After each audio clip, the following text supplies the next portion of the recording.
Good evening, my friend. I'm so glad you've joined me tonight, wherever you may be listening. Perhaps you're settled in your favorite chair, a soft blanket over your knees. Perhaps the day has been long, and the thought of a story, calm and steady, with the quiet rhythm of history, feels like a gentle harbor. Tonight's tale drifts through candlelight and shadowed corridors. It is a story of men and women who carried hidden longings beneath their powdered wigs and polite courtesies. Some called them bold, some called them reckless. But perhaps, if we look softly, we will see that they were simply human beings, yearning for a place to breathe freely, to think thoughts too large for the daylight. If you find yourself enjoying these quiet journeys into the past, I'd be grateful if you pressed the like button or subscribed so that more evenings like this might find their way to you. And I would love to know where you're listening from, whether by the seashore, in the city, or perhaps a small town under wide stars. Before we begin, may I invite you into a small ritual of rest. Dim the lights if you can. Let the hum of a fan or the ticking of an old clock become your companion. Maybe even open a window to let the night air touch your cheek. Imagine the glow of a fire, the low crackle of wood, and allow your breathing to slow. Now gently, let us descend together into part one of our story. Beneath the polished surface, a longing glowed unseen. Picture England in the mid-17th century. Coaches rattling over cobblestones, markets buzzing with the barter of grain and cloth, and in drawing rooms, polite laughter circling like porcelain cups of tea. The world was orderly, at least on the outside. Yet inside many hearts, there stirred a quieter ache, the kind that is not spoken at tables or written in official ledgers. These were men of standing, with names printed in the newspapers, with voices in Parliament, with lands that stretched to hedgerows and meadows.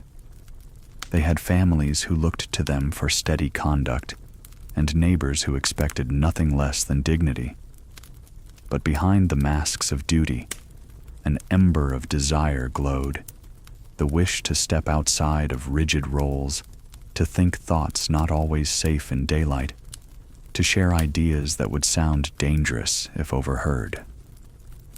In country houses, when the lamps were dimmed and the servants retired, you might imagine a gentleman standing alone by the window, his breath leaving a faint mist against the glass. He would look out over the fields, dark beneath a restless sky, and feel the tug of questions he could never voice at Sunday dinner. Questions about power, about faith, about the boundaries of human pleasure and pain. That was the hidden wish, not for scandal, not even for rebellion, but for a chamber where truth could be spoken, if only in whispers. To long for such a space was daring, for the England of that age guarded its morals like a jealous watchman. A jest made too boldly could ruin a reputation. A book read too openly could bring suspicion. Yet longing, once born, seldom disappears. It seeks companions. It searches for rooms where others share the same hunger. So it was that a small group of men, restless in their finery, began to gather. They were drawn not merely by the thrill of secrecy, but by the hope that in company they might breathe a freer air. Their names, Wilkes, Dashwood, and others, would one day flutter in pamphlets and gossip, but in the beginning, it was simpler. They wanted a space where masks could fall, even if only for a few hours in the safety of night. And what a curious sight it must have been. Statesmen, poets, thinkers, all slipping into robes and assuming playful disguises, not to frighten one another, but to soften the weight of propriety. Rituals became their stagecraft. A candle raised at the start of the evening, a toast offered in words that hinted at more than they said. They knew the world outside expected solemnity, so in these chambers, they allowed themselves another language, humor, jest, parody. Behind it, however, lay something more serious, the relief of being understood. If you listen closely, you can almost hear the echoes in those underground rooms, low voices carrying laughter that was not cruel, but liberating. Someone reading from a forbidden text, not to provoke outrage, but to marvel at its daring. Someone else confessing a thought about the nature of power, only to be met with nods instead of condemnation. These were not the roar of revolutionaries, but the sighs of men who longed to be whole, unfragmented by expectation. It is easy, from the distance of centuries, to imagine scandal, to picture wild feasts and unbridled acts. And yes, there were nights when the wine flowed freely, when masks allowed for mischief. Yet at the center of it all, like the still flame of a candle in a cavern, remained the hidden wish, to find a way to be human in full, to be seen, to be safe. Some carried wounds they could not name, sorrows from childhood, losses in war, disappointments in marriage. The chambers gave them no miracle cure, but they gave them fellowship, a reminder that pain shared is pain lessened. There, in the circle of flickering light, men who could not weep in daylight found themselves able to laugh at their own frailties, and in that laughter lay a kind of healing. This, perhaps, is why the tale matters, not because of legends of scandal or whispers of sin, but because of the universal truth it hides, that every heart, no matter how dignified, yearns for a place where it can rest from performance, a place where the ember of longing can glow without shame. Parlors filled with small talk carried heavier silences. The parlor, in an English country house of the 18th century, was not merely a room. It was a stage. Upholstered chairs stood like actors waiting their cue. The gleam of polished wood reflected candlelight in long, wavering streaks, and the smell of wax and rosewater lingered in the air long after supper was cleared away. Here, in these carefully tended rooms, society rehearsed its manners every evening, repeating lines of courtesy that had been spoken for centuries. The ladies stitched embroidery, their needles glinting briefly with each motion, while the gentlemen leaned back, tapping silver snuff boxes against their palms. The sound of the fire was constant, a soft hiss and crackle, like a low voice reminding them to keep warm and orderly. Yet under the surface of this comfort ran something unspoken. The words exchanged were safe, remarks on the harvest, opinions about a recent sermon, a jest about the weather being wetter than last year's. They laughed politely, no louder than the rustle of silk skirts.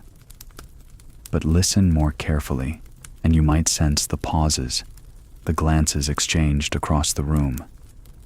Each silence stretched like the shadow of a tall clock, as though something heavier longed to be spoken, and then quickly withdrew. Imagine the hostess, arranging her fan upon her lap, smiling at her guests with a composure learned from her mother and grandmother. She knows how the room must feel. Light, respectable, cheerful. Yet even she feels the ache of subjects too delicate to touch. Questions of faith, of politics, of human desire. She will not speak of them, of course. To do so would be to break the fragile glass of order. Still, she notices when one guest lowers his eyes too quickly, or when another chuckles at nothing in particular. She suspects, though she cannot admit it, that the thoughts in this room are less tidy than the words. There is a certain art to silence, an art these parlors knew well. When a gentleman paused before answering, his delay said more than his words. When a lady folded her embroidery and looked at the fire too long, she revealed something the rules of conversation could never allow. The parlor was a place of masks, yes, but also of small betrayals.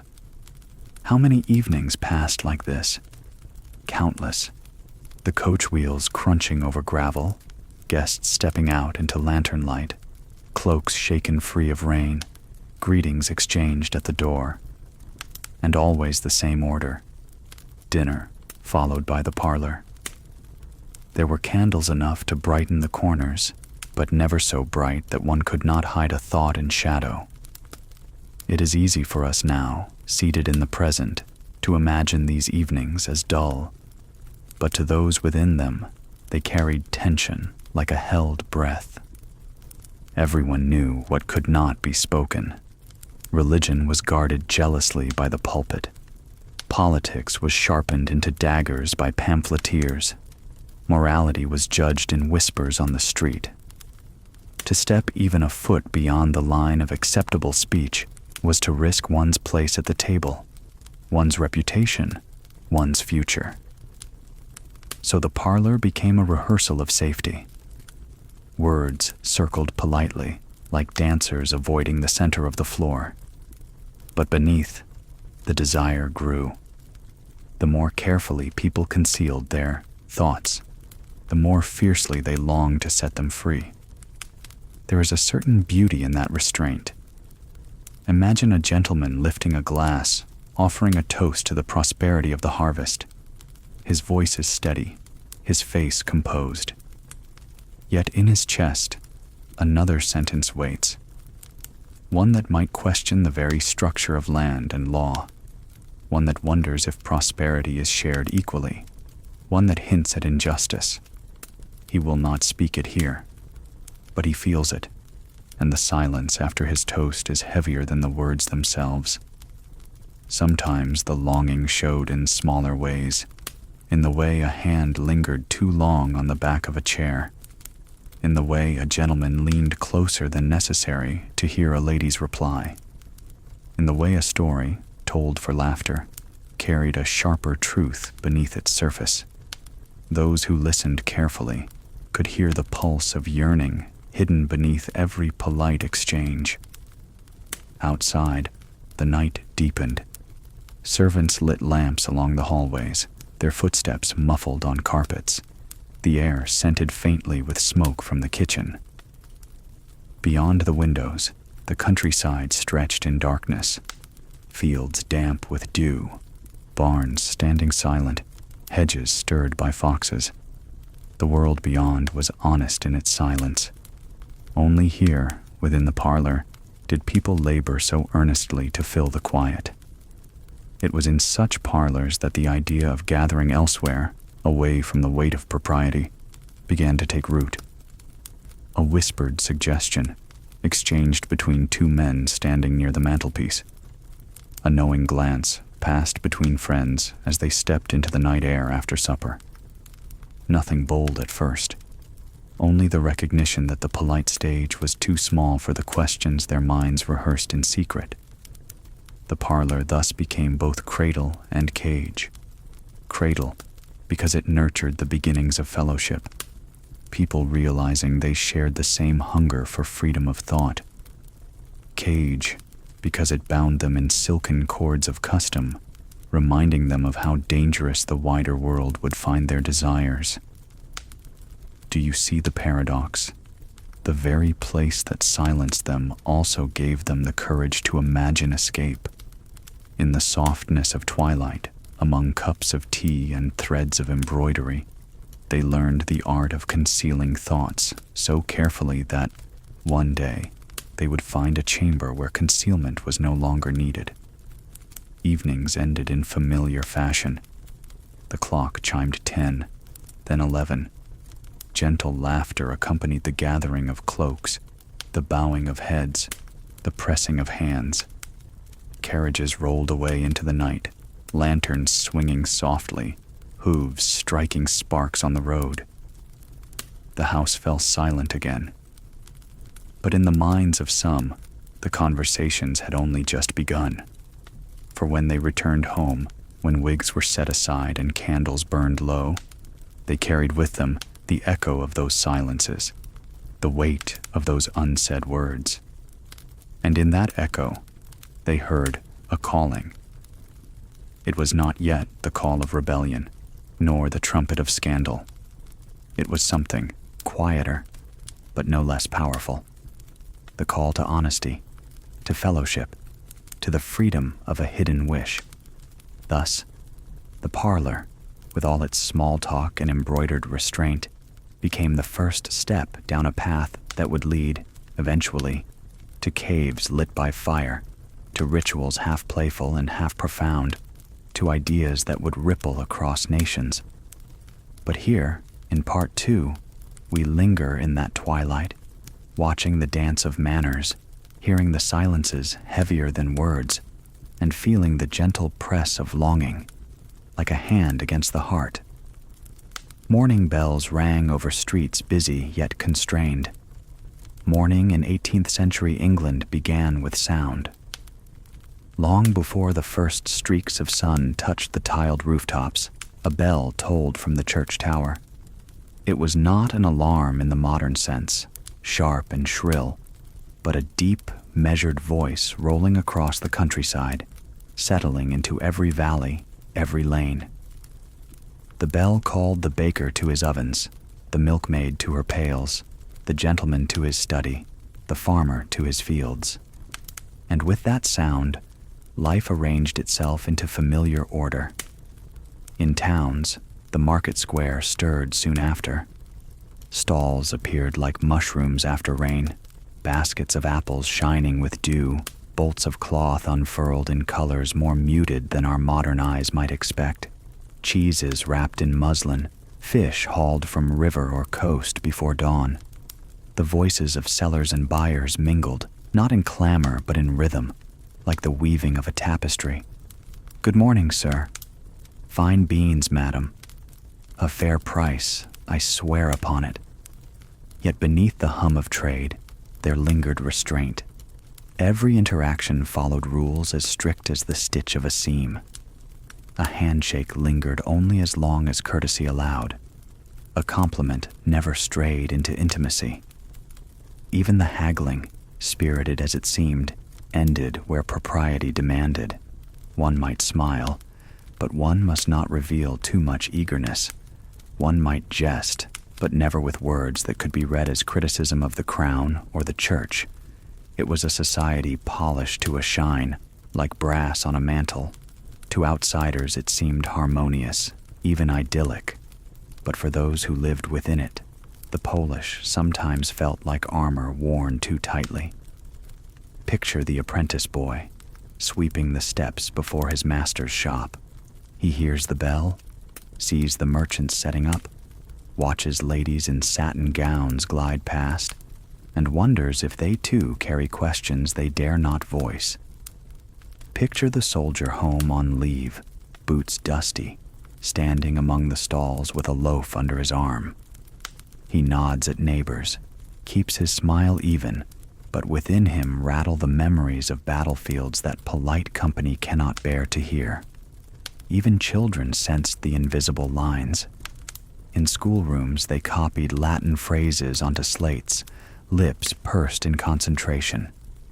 A mistake earned not just correction, but sometimes shame, for discipline was thought the surest guide to virtue.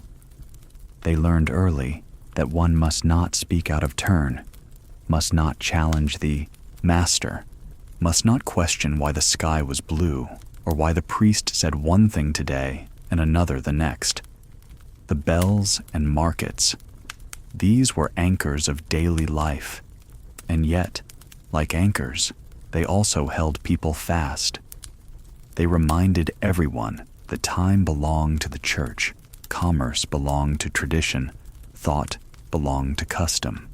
Still, human nature is patient, but not infinitely so.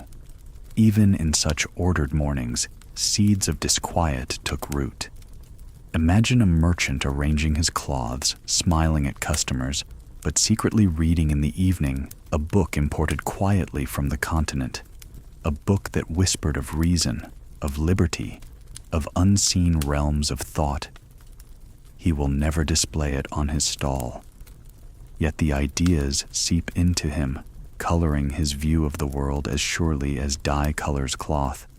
Or picture a farmer selling eggs, his hands rough, his manner simple. He seems the very image of rustic obedience, but he has heard from his cousin in London of clubs where men speak freely, where they dare to mock the very authorities that rule them. The farmer cannot imagine joining such a circle, yet the thought lingers like a spark in straw. The market square thus became a crossroads, not only of goods, but of hints. A half-finished sentence, dropped in conversation. A raised eyebrow at the mention of Parliament. A jest about taxes that lingered a little too long. Most people let these signs pass, but for those with a hidden longing, each small breach in the armor of politeness was like a breath of fresh air.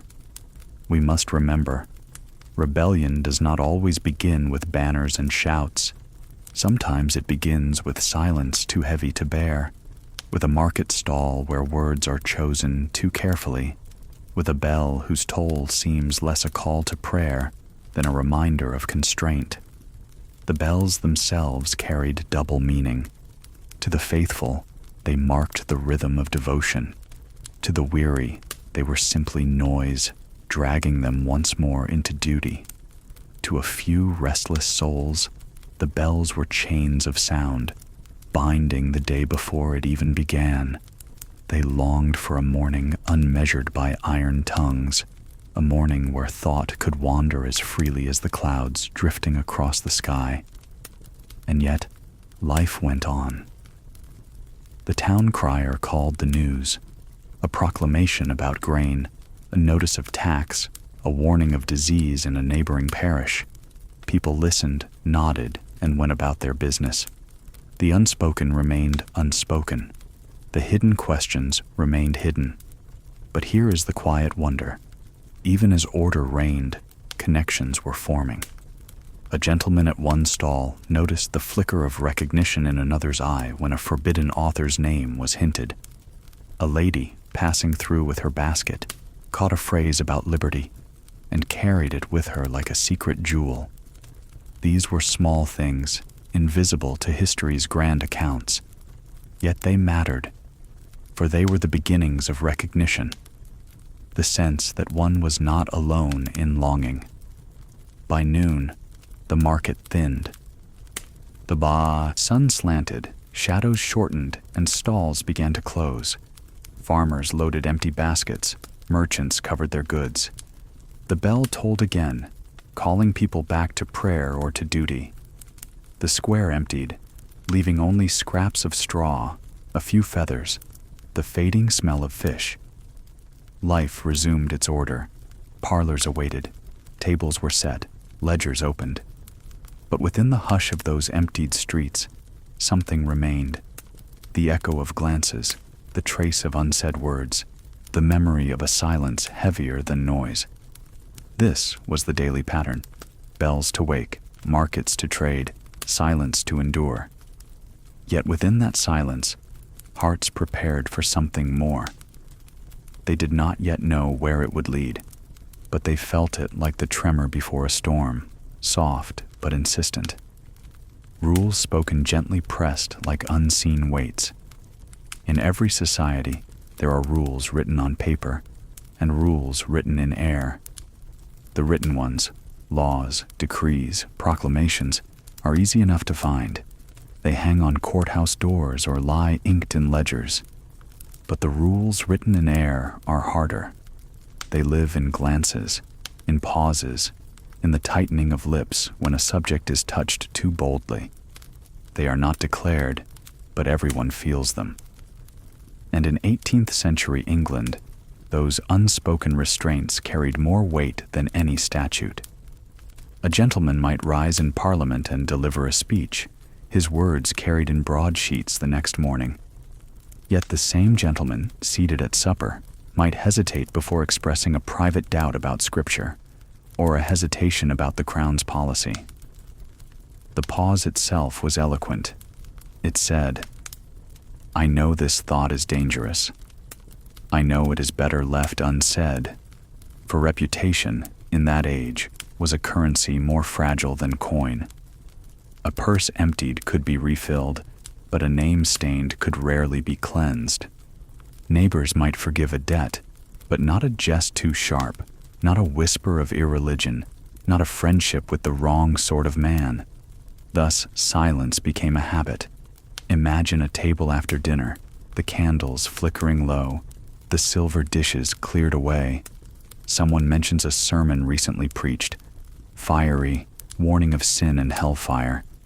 The men around the table nod dutifully, their smiles polite. But one of them, in his heart, wonders, does the preacher himself believe all this? He longs to ask aloud. Instead, he folds his napkin, says nothing, and the moment passes. His doubt becomes another stone added to the invisible wall of restraint. Women, too, knew this weight. In parlors they smiled, heads bent over embroidery, laughter gentle as the tick of a clock. Yet many carried minds as sharp as their needles, questions that pricked at the edges of sermons and speeches. But a woman who asked too much, or read too boldly, risked being called impertinent, even dangerous. So the sharpness was hidden, softened under silk and courtesy. Still it lived, bright and keen, waiting for safer soil. The church loomed over these restraints like a tall tower casting a shadow. Attendance at service was expected, piety displayed in gestures as much as in faith. But many felt the sermons no longer reached the quick of their hearts. The words seemed worn smooth by repetition, like stones in a river. Yet, to voice weariness, to question authority, was to invite suspicion. A man who missed too many Sundays might find whispers following him to the marketplace.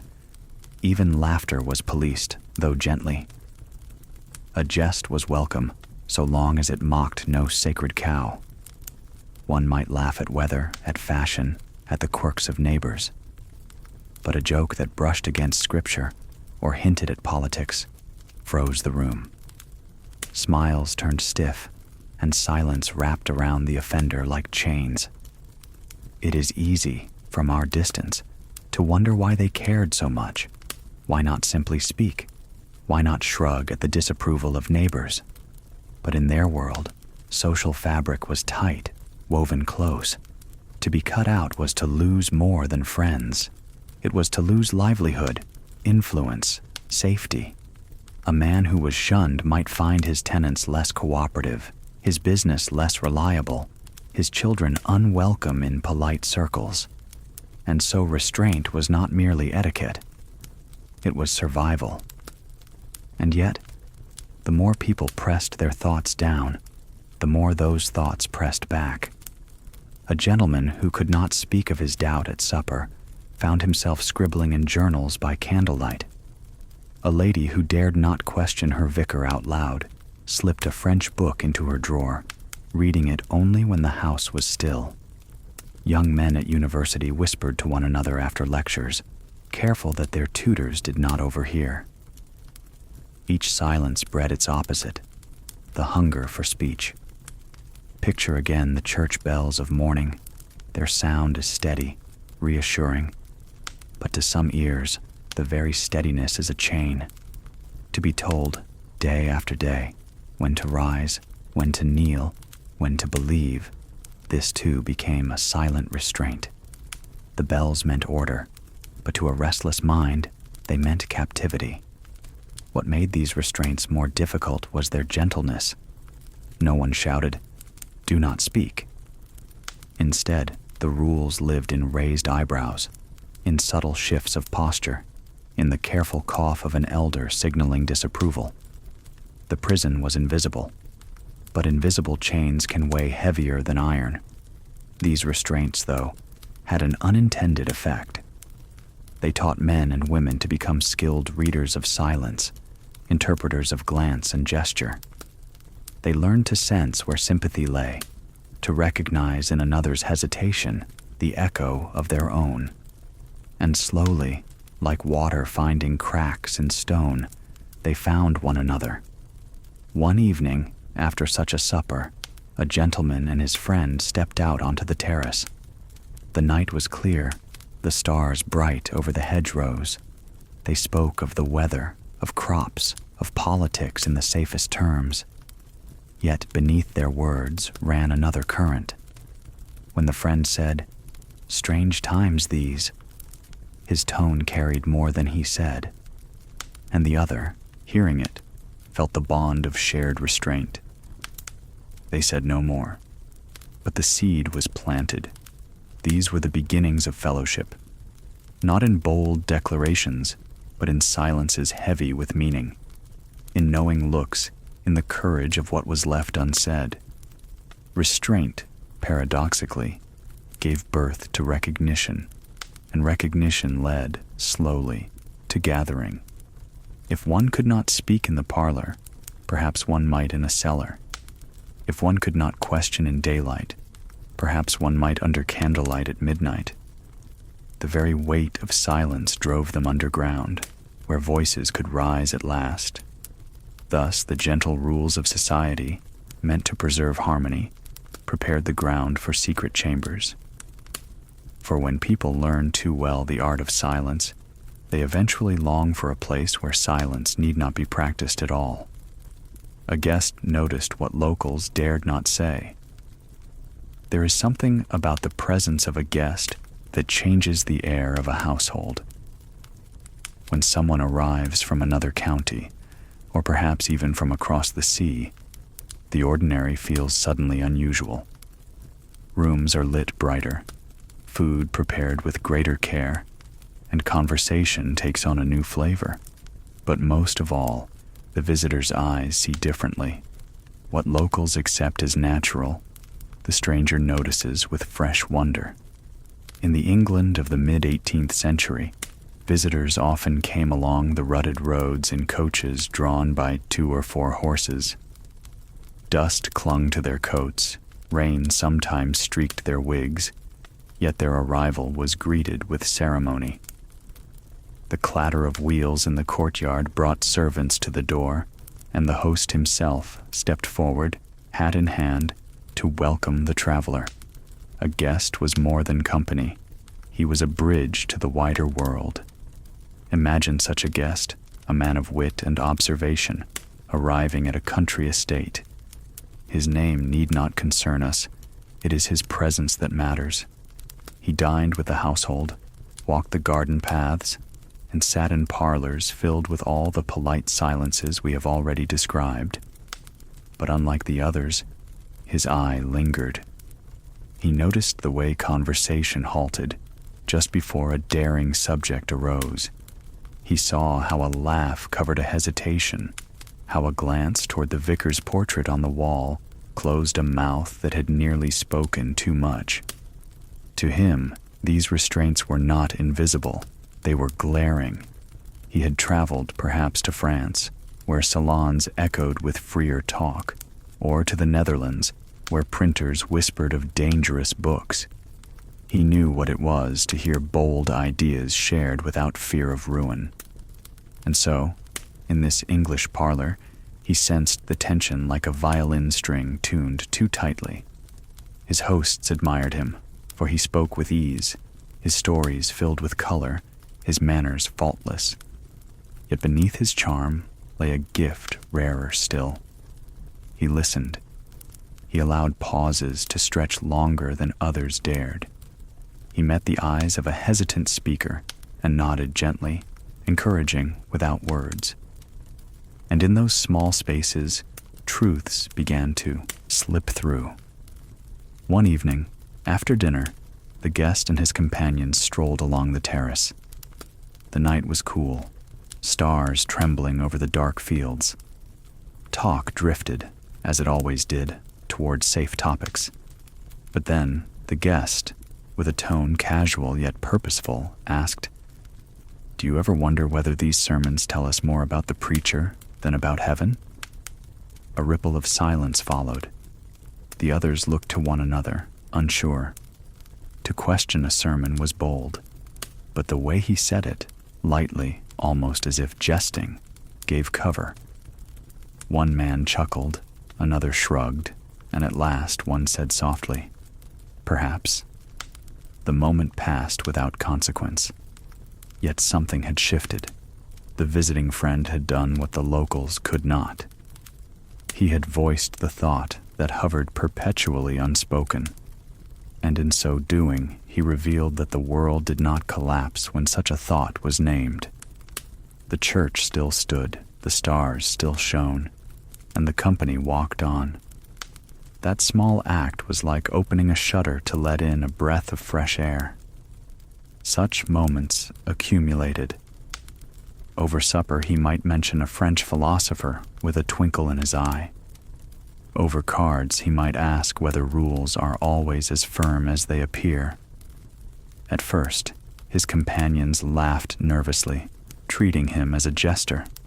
But slowly, they realized his questions were not meant to mock. They were invitations. Invitations to think, to wonder, to consider that beneath the velvet of custom lay something else, possibility. The effect of a visiting friend was not always immediate. Some hosts smiled politely while he was present, then shook their heads when he left. Yet the seed had been planted. Days later, while trimming a hedge or riding to market, they remembered his words. And in that memory, their minds stirred with questions they would never have risked on their own. It was not only men who felt this. Women, too, listened from their chairs, their embroidery momentarily forgotten as the guest's voice carried across the room. Perhaps he asked about a play in London, one rumored to carry satire sharper than the censor's liking. Perhaps he told of a lady in Paris who hosted gatherings where men and women debated philosophy together.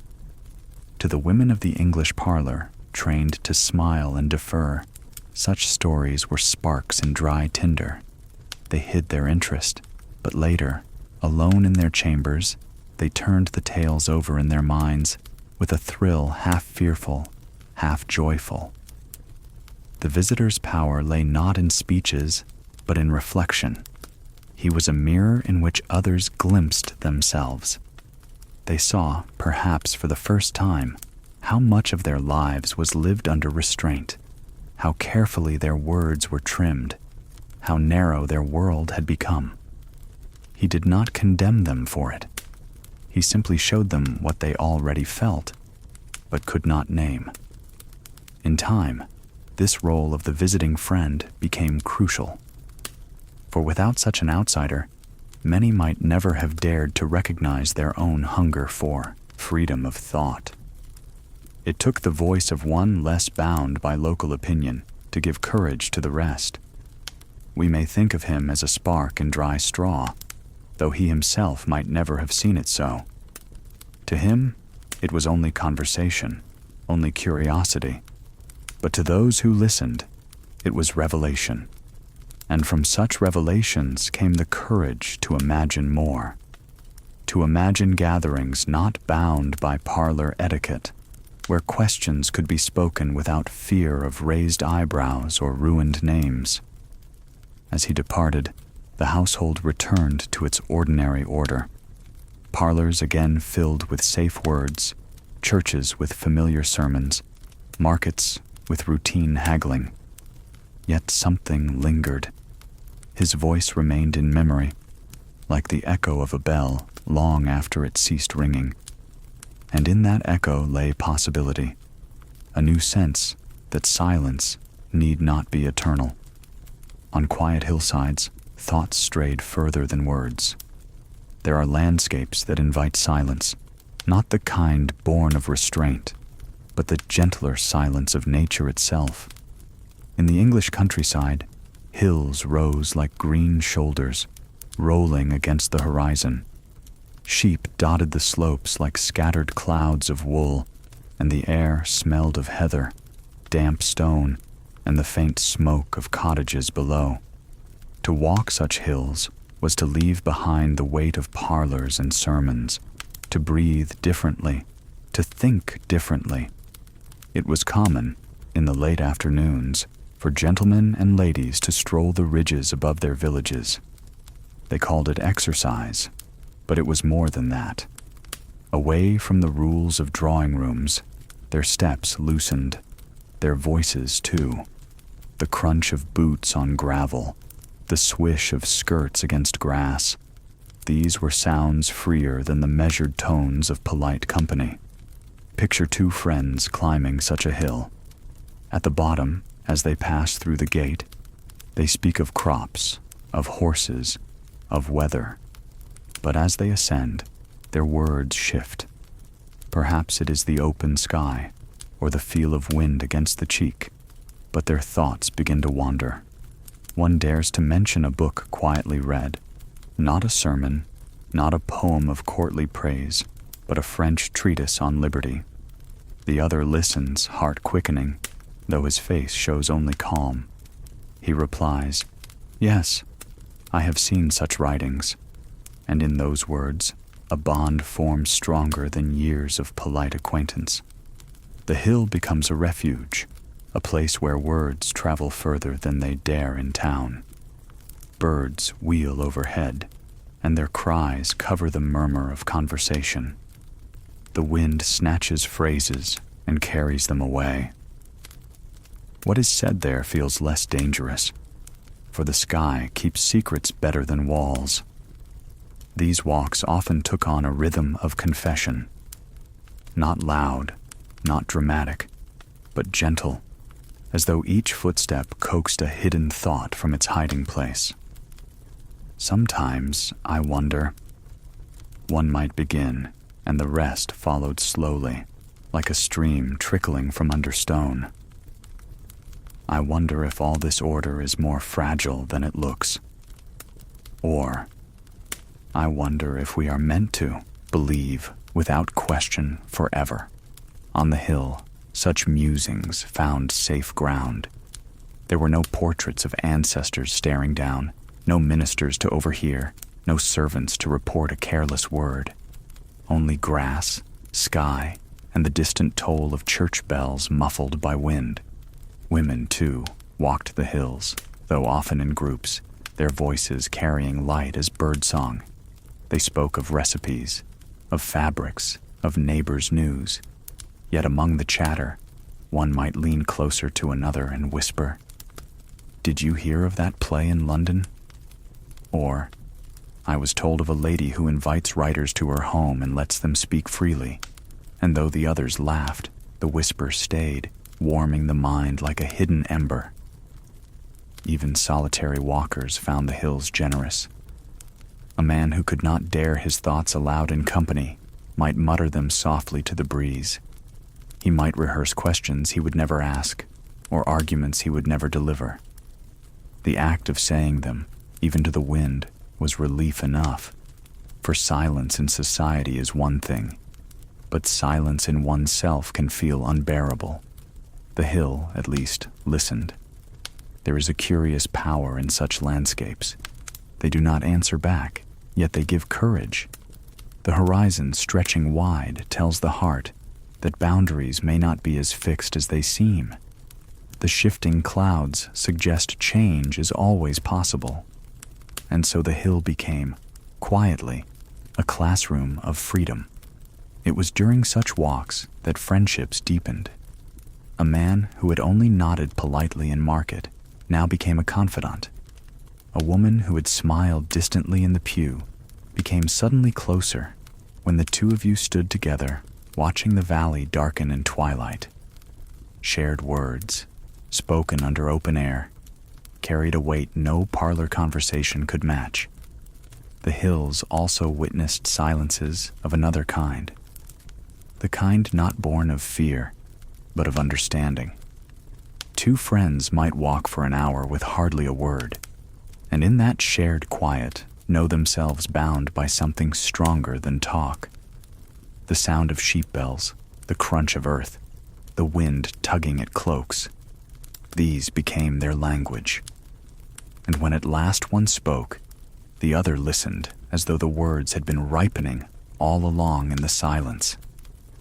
In the lore of those times, hills carried echoes of older freedoms. ancient barrows rose like sleeping giants on the ridges, remnants of people who had lived without the strict codes of Georgian society. Villagers spoke of druids, of lost rites, of fires once kindled where now sheep grazed. To walk among such remnants was to feel, faintly, that the present order was not eternal. Others had lived differently, and perhaps others would again. The hills were not far from the towns, yet they felt like another world. At the foot of the slope, rules waited. The bell, the ledger, the sermon, the parlor. At the top, the air seemed to belong to no one but the walker, and between those two realms, steps carried more than bodies. They carried hopes. There were risks, of course. A careless word spoken too loud might carry farther than intended. A servant trailing behind might overhear. But the risk itself made the walks precious. To confide on a hill was to offer trust, and to receive trust in return. It was an act of courage, wrapped in gentleness. As twilight fell, the friends descended.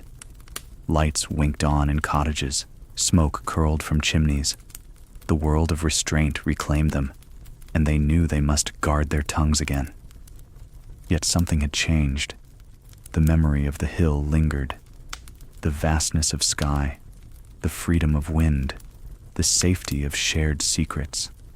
That memory sustained them until the next walk.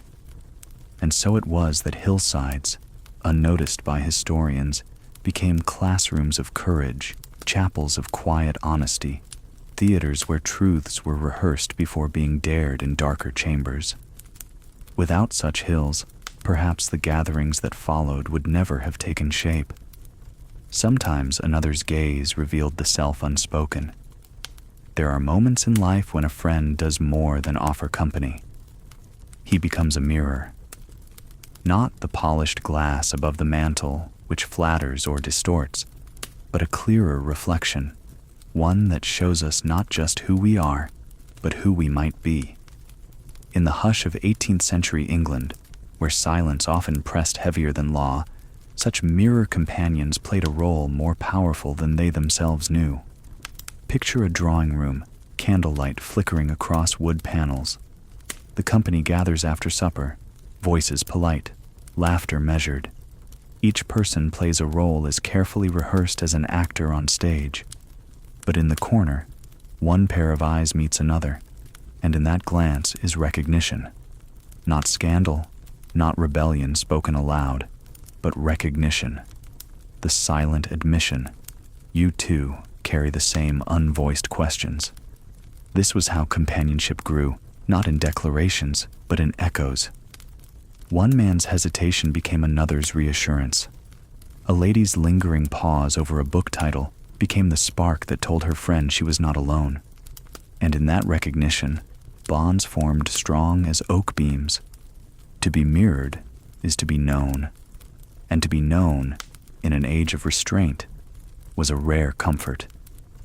Consider the gentleman who carried doubts about the sermons thundered each Sunday. He never dared say them aloud in his parish pew, yet when speaking privately with his companion, he noticed a soft nod, a look that said, "I too have wondered." That nod gave courage greater than any argument. It was not agreement that mattered so much as the shared act of daring to think. Women discovered this too in their circles. In parlors, while hands busied themselves with needlework, a quiet comment about the tediousness of another sermon might slip forth. If the remark was met with silence, the speaker blushed, needles clicking faster. But if a friend's lips curved in a knowing smile, the silence lifted. The two women sewed in rhythm, each stitch a small rebellion, their friendship a thread, stronger than cloth. The mirror companion was not always bold. Often he was the quietest in the room, speaking least, but listening with attention that made others feel safe. Or she might be the one dismissed as unremarkable, the cousin in the corner, the neighbor's daughter. Yet behind their reserve lived patience, the gift of letting another reveal themselves slowly. And in that patience, truths emerged. These companions played another role as well. They steadied. To carry dangerous thoughts alone was to tremble on a ledge, but to carry them with a trusted friend was to stand on firmer ground. One might return from a troubling sermon or an oppressive market day and find solace in a walk with the mirror companion. "I feel heavy," one might say. "Yes," the other would answer simply, "I know." Nothing more was needed. The reflection itself was enough to lighten the burden. There is a story, not written in books, but whispered through families, of two young men at university. One, restless with the lectures he was forced to copy, confessed to the other that he sometimes imagined tearing the whole system down. He laughed as he said it, ashamed of his own daring. But instead of rebuke, the other leaned closer and said, "Then you are not alone. I have felt the same." From that day, they were inseparable, not because they always agreed, but because each gave the other permission to exist more fully. These partnerships were rarely dramatic. They did not storm stages or topple pulpits. Their power lay in the everyday. A glance exchanged in church, a book lent quietly, a word of encouragement offered when courage faltered. These were small acts, almost invisible. Yet they shifted the course of lives. For it was through such companionship that men and women first practiced honesty, rehearsed courage, and learned that their hidden selves could indeed be shared. The mirror companion also reminded one of balance. In times when anger threatened to boil too fiercely, it was the friend's calm presence that steadied the hand. "Patience," the companion might murmur. "There will be a time." In this way, they kept each other not only brave, but wise. We may think of these friendships as candle flames. Alone, each flickered uncertainly, vulnerable to every draft of disapproval. But side by side, the flames strengthened, shielding one another, and together, they gave light enough to see further than before. There were risks, of course. To trust another so deeply was to risk betrayal. A word repeated in the wrong ear could ruin reputation, even life. Yet trust they did, because the hunger to be known outweighed the fear of exposure. And remarkably often, that trust was rewarded. The bonds held, secrets were kept, the companionship endured. One evening, two such companions walked the garden path. The moon hung low, the hedges casting long shadows. "Do you think," one asked softly, "that change will come?" The other looked up at the moon, then back at his friend. "Perhaps," he answered, "but even if it does not, it matters that we see it together." That was the essence of the mirror companion, not promising answers, but promising presence. The world outside remained cautious, suspicious, bound in rules. But in the company of such a friend, the heart could breathe. Later generations would speak of great leaders, bold thinkers, famous writers. But behind many of them stood a quieter figure, a friend who mirrored their courage, steadied their doubts, and offered the gift of recognition. History may not record their names, yet without them, the daring of the others might never have flowered. In parlors, on hillsides, in quiet studies lit by flickering lamps, these mirror companions stood beside the restless souls of their age. They did not need to lead.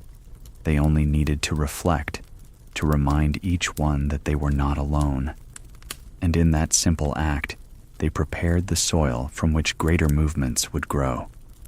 Sometimes kindness unlocked doors. Silence could not move. In every age, there are locks stronger than iron and chains heavier than steel. They are not found on doors or chests, but on hearts. Locks forged by fear, by shame, by long habit of silence. And so, in the England of the 18th century, when rules pressed upon words and thoughts like frost upon fields, it was not arguments or force that often opened the way to freedom. It was kindness, a gentle key turned quietly, without fanfare. Consider the gatherings we have traced so far: parlors hushed, hillsides free, companions reflecting each other's secret selves. Yet even there, hesitation remained. To speak one's heart, even in private, carried risk. What if a friend judged? What if trust proved misplaced? For some, the danger was too heavy, the silence too practiced. They needed more than recognition. They needed kindness, offered so simply that it dissolved fear before words even rose. Kindness in that age did not always take the form we imagine today. It might be as small as a hand steadying another's as wine was poured, the gesture saying wordlessly, "I see you, and I will not betray you." Or it might be an invitation extended without condition. "Come walk with me," or "Stay after supper a while." No lectures, no persuasion, only presence, warm as a hearth on a cold evening. One story lingers of a young woman, quiet, her eyes lowered whenever sermons thundered of damnation. She carried within her doubts she dared not confess even to family. At times the burden felt like a stone pressing against her chest. Then, one afternoon, while visiting a neighbor, she found herself in the company of an older lady, a widow long respected for her charity. The widow, sensing the younger's unease, asked no probing questions. Instead, she spoke of her own weariness with endless sermons, of her longing for gentler words. The young woman looked up in surprise. Here was someone who had said aloud what she had scarcely admitted to herself, and because it was spoken kindly, not bitterly, the lock gave way. Tears came, words followed, and with them relief. This was the gentle key: compassion offered before judgment, patience before opinion.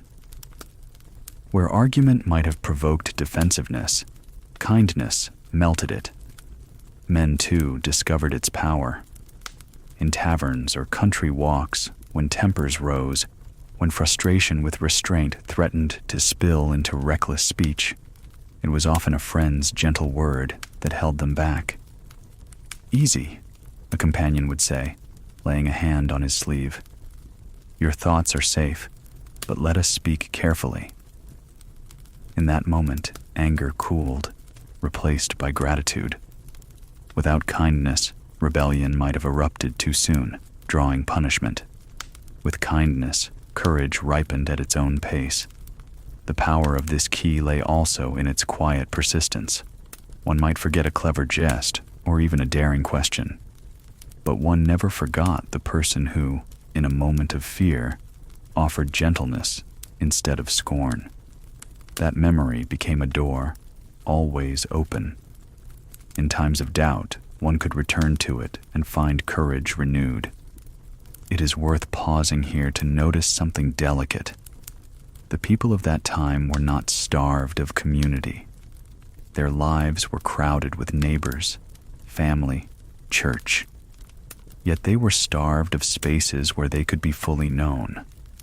What kindness did was create in the smallest gestures a sanctuary, a smile that forgave a stumble in conversation, a nod that welcomed a dangerous idea without judgment, a willingness to listen longer than politeness required. These were sanctuaries no authority could police. Sometimes kindness took shape in letters. Ink on paper, folded and sealed with wax, carried words that might have been too risky face to face. A letter might say, "I was struck by your remark the other evening, and I hope you will know you have a friend in me." Such words were treasures, kept in drawers, read again on lonely nights, proof that one was not alone. Other times it was seen in acts so ordinary they passed unnoticed. A host setting an extra candle by a guest's chair so he might read more comfortably. A friend pressing a book into another's hand with the whisper, "This may comfort you." In such acts, the door of trust opened wider. Kindness also bridged differences of rank. A tenant farmer, treated with unusual fairness by his landlord, might feel emboldened to speak of the hardships of his life. A servant, shown patience by her mistress, might dare to share her fears. These moments did not overturn hierarchies, but they softened them enough for humanity to pass through. And in that softness, seeds of change were planted. The gentle key had another gift. It taught endurance. In a world where voices were so often restrained, kindness reminded people that not all was harsh. There were allies. There was warmth. There was still goodness woven into the fabric of life. To believe that was itself a rebellion against despair. And so, quietly, through countless small gestures, kindness prepared the way for bolder steps. A man who once trembled to speak of his doubts found courage after years of gentle friendship. A woman who thought herself alone discovered a circle ready to receive her, thanks to one neighbor's tender invitation. Like oil easing a rusty lock, kindness made it possible at last for doors long closed to swing open. Historians often record battles, parliaments, revolutions. Rarely do they record the look of compassion across a supper table or the hand laid gently on another's arm. Yet without those, the greater movements might never have been born.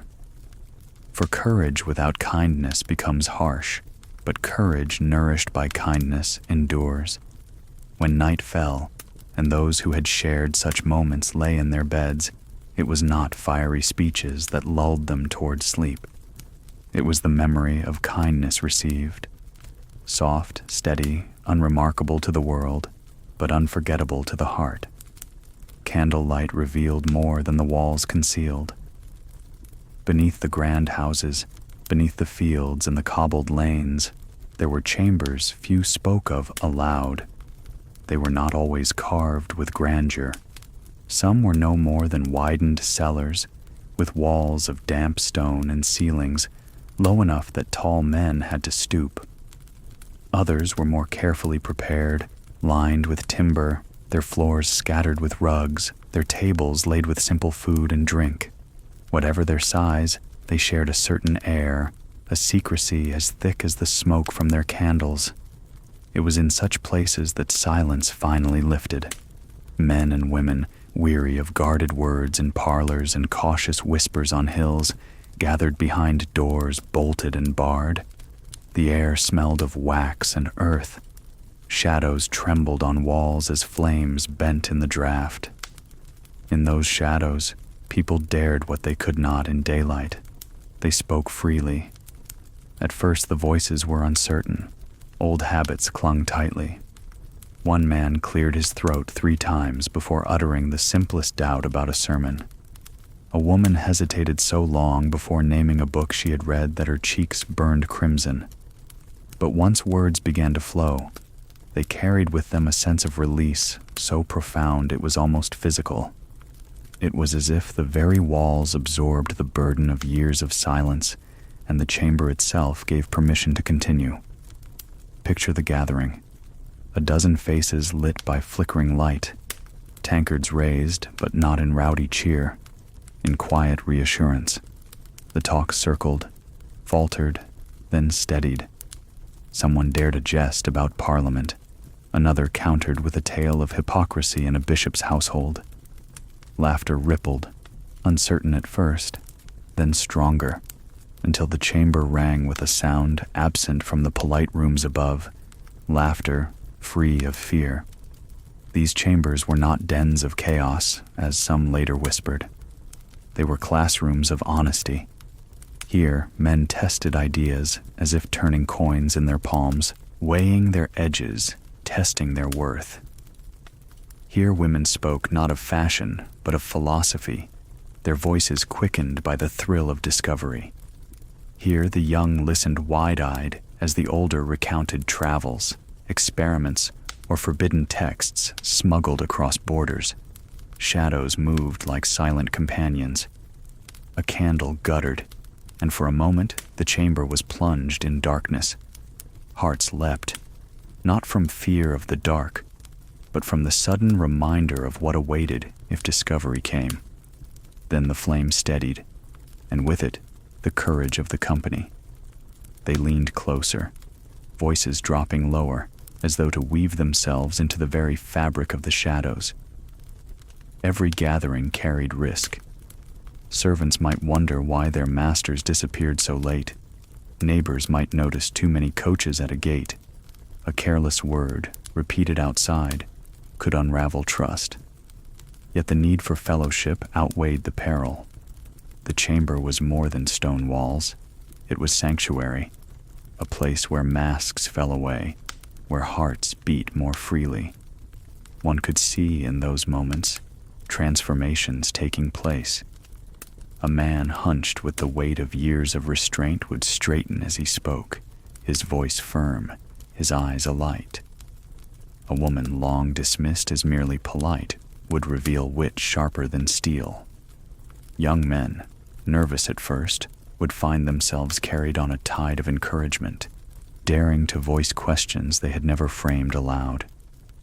The chambers taught another lesson too, that freedom was not only the right to speak, but the grace to listen. When one voice faltered, the others leaned in, not to condemn, but to support. They learned to disagree without mockery, to differ without fear. In a world above where every misstep threatened ruin, this was a new kind of wealth, the wealth of trust. And yet, the shadows held more than comfort. They carried a strange electricity, a sense that in testing boundaries, one stood on sacred ground. To mock what society called holy was not done lightly. To question authority was to shake pillars centuries old. The chamber became both womb and battlefield, birthing new ideas, yet battling the weight of tradition pressing down from above. Some nights, the talk drifted toward daring dreams. Could society itself change? Could laws soften? Could churches reform? Could men and women live less bound by fear? The questions hung in the smoky air, glowing as brightly as the candle flames. None claimed certainty. Yet in asking together, they found hope. It was not revolution they plotted, not yet. It was rehearsal. Rehearsal for lives less silent, for minds less chained. Each chamber was a rehearsal hall for courage, a place where voices that trembled at first grew steady with practice. When the hour grew late, the gathering broke apart. Candles snuffed, cloaks pulled tight. They filed out into the cold night one by one. Horses stamped in the yard, breath clouding in the air. Not a word was spoken above ground. Faces resumed their masks. But, within, hearts glowed with the memory of shadows where they had been seen, where they had spoken, where they had belonged. History rarely records these chambers. Their walls left no monuments. Their gatherings left few documents. But their shadows fell long. For it was in these hidden places that the courage to dream aloud first took root, nurtured by candlelight and sealed with trust. Not all uprisings roar. Some move like breath. The world often remembers rebellion in its loudest forms, crowds in the street, banners raised, drums beating against stone walls. But before the noise, there is always the hush, the slow gathering of resolve that no one marks in chronicles. In 18th century England, amid sermons and markets and chambers flickering with candlelight, there grew a rebellion so quiet that it seemed almost invisible. Yet it carried more weight than any musket volley. It began in the smallest refusals, A man bowed less deeply to an authority he no longer revered. A woman kept her silence during a sermon, but in her heart she was no longer persuaded. These were not dramatic gestures, yet they were tectonic shifts beneath the surface. A society built on unthinking obedience depends upon countless small acts of compliance. When those acts are withdrawn, even if only inwardly, the structure trembles. One can imagine the baker, dusted in flour at dawn, setting out loaves as always. To his customers he smiled, nodded, used the proper greetings. But when he folded his earnings at night, he paused over a pamphlet tucked beneath the ledger, a pamphlet smuggled from abroad, its words sharp with new ideas. He read them slowly, lips moving silently, the smell of yeast still on his hands. When he returned to the shop next day, no one saw any difference. But in his mind, a quiet rebellion had already begun. Or picture the vicar's clerk, required to copy sermons into neat script for record. His pen moved faithfully, but occasionally he allowed himself to change a phrase, softening a threat of damnation into a call for mercy. No one noticed, yet each small alteration felt like the turning of a key within him. Women, too, waged rebellion in ways overlooked. A lady at her embroidery circle might choose thread colors unusual, bold against the expected patterns. Outwardly, she was stitching as always. Inwardly, she was asserting that beauty need not follow rigid design. Later, she might share a volume of poetry with a friend, poems that hinted at freedom beneath layers of metaphor. In the exchange of that book, quietly slipped from one lap to another, rebellion passed like a secret blessing. Even children played their part. A schoolboy reciting Latin lines might stumble deliberately, his mistake small but deliberate, a gesture of resistance against endless drills. A girl asked her tutor a question he could not answer, and when he rebuked her, she smiled faintly, knowing she had found a crack in the wall of certainty. These were rebellions without banners, yet potent nonetheless. The chambers we described in the last part gave shelter to these sparks. There, laughter softened fear, and voices rehearsed the act of speaking freely. But rebellion was not confined to hidden rooms. It seeped upward into daily life. The shopkeeper who once echoed every rumor of the crown now withheld his agreement. The farmer who once scolded his son for bold remarks now let him speak, nodding silently. These were shifts too subtle for spies to report, too small for magistrates to punish. Yet they spread, like ivy up stone, patient and unstoppable. What gave this rebellion its power was its restraint. Loud uprisings invite suppression. Quiet ones, woven into ordinary life, evade the grasp of authority. By the time rulers sense their spread, the roots are too deep to pull out. And though these men and women never named it so, their rebellion carried an ethical heart. It was not fueled by hatred alone, but by longing for honesty, for kindness, for spaces where souls could breathe. They were not bent on destruction. They sought transformation, slow but enduring. Evenings often revealed the depth of this quiet defiance. Picture a family gathered round the hearth. The father reads aloud from a psalm, as was custom. But then he sets the book aside and tells a story instead. A story of ancient heroes who defied tyrants, or of a traveler who found wisdom beyond the parish borders. His children lean close, eyes wide, and though they do not yet know it, rebellion has entered their imaginations, clothed in narrative rather than command. Elsewhere, a widow who had long lived under the strict eye of neighbors opened her door to gatherings of women. They came ostensibly to share recipes or sew together, but in the warmth of her fire, they spoke of heavier matters. Their weariness with sermons of fear, their hope that their daughters might know gentler days. The rebellion here was not loud, but the flame of those conversations glowed brightly enough to light futures unseen. Such acts left no trace in official records. The ledgers of the day mention harvests and taxes, but not the moment when a man chose not to rise at the reading of a decree, sitting still in quiet protest. The diaries of magistrates record judgments delivered, but not the whispered laughter that followed when villagers mocked those judgments in kitchens late at night. Yet these unrecorded gestures shaped history no less than wars. There is a strange peace in remembering this. We often think change must be thunderous, but here was change soft as breath, steady as the turning of seasons. The rebellion did not break windows. It opened them, letting in air. It did not shatter altars.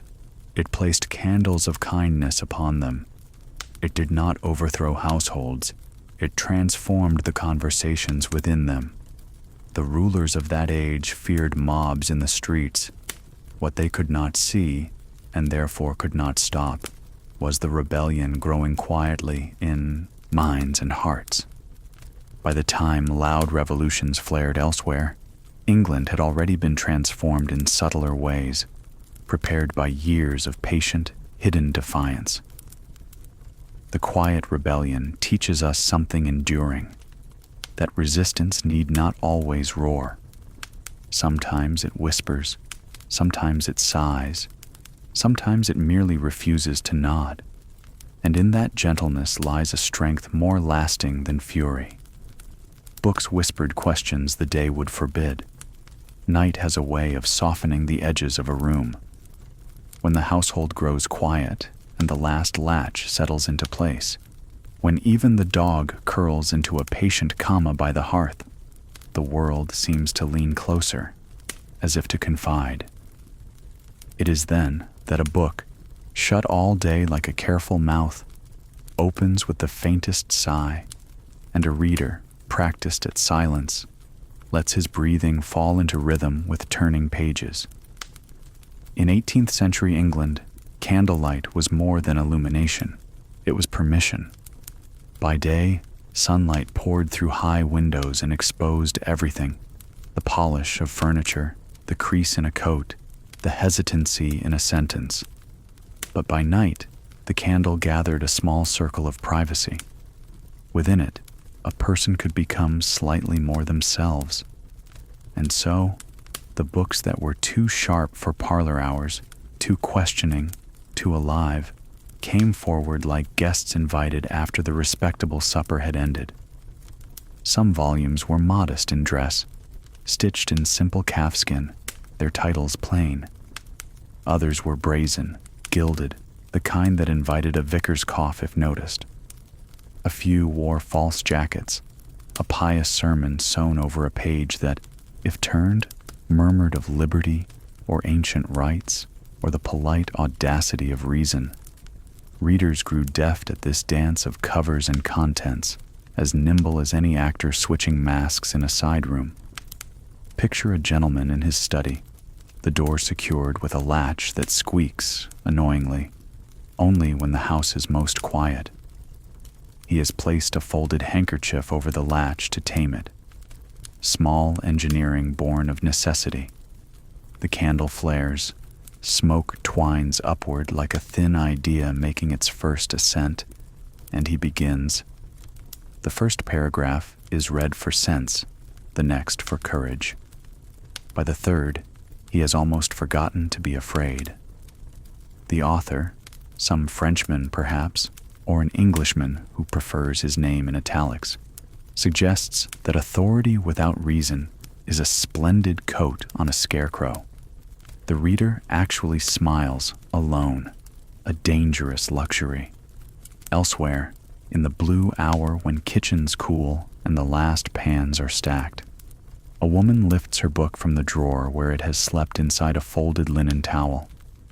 She reads at the window, the pane a dim mirror, her face hovered upon it like a visiting ghost. The author does not shout. He asks, What if conscience is older than custom?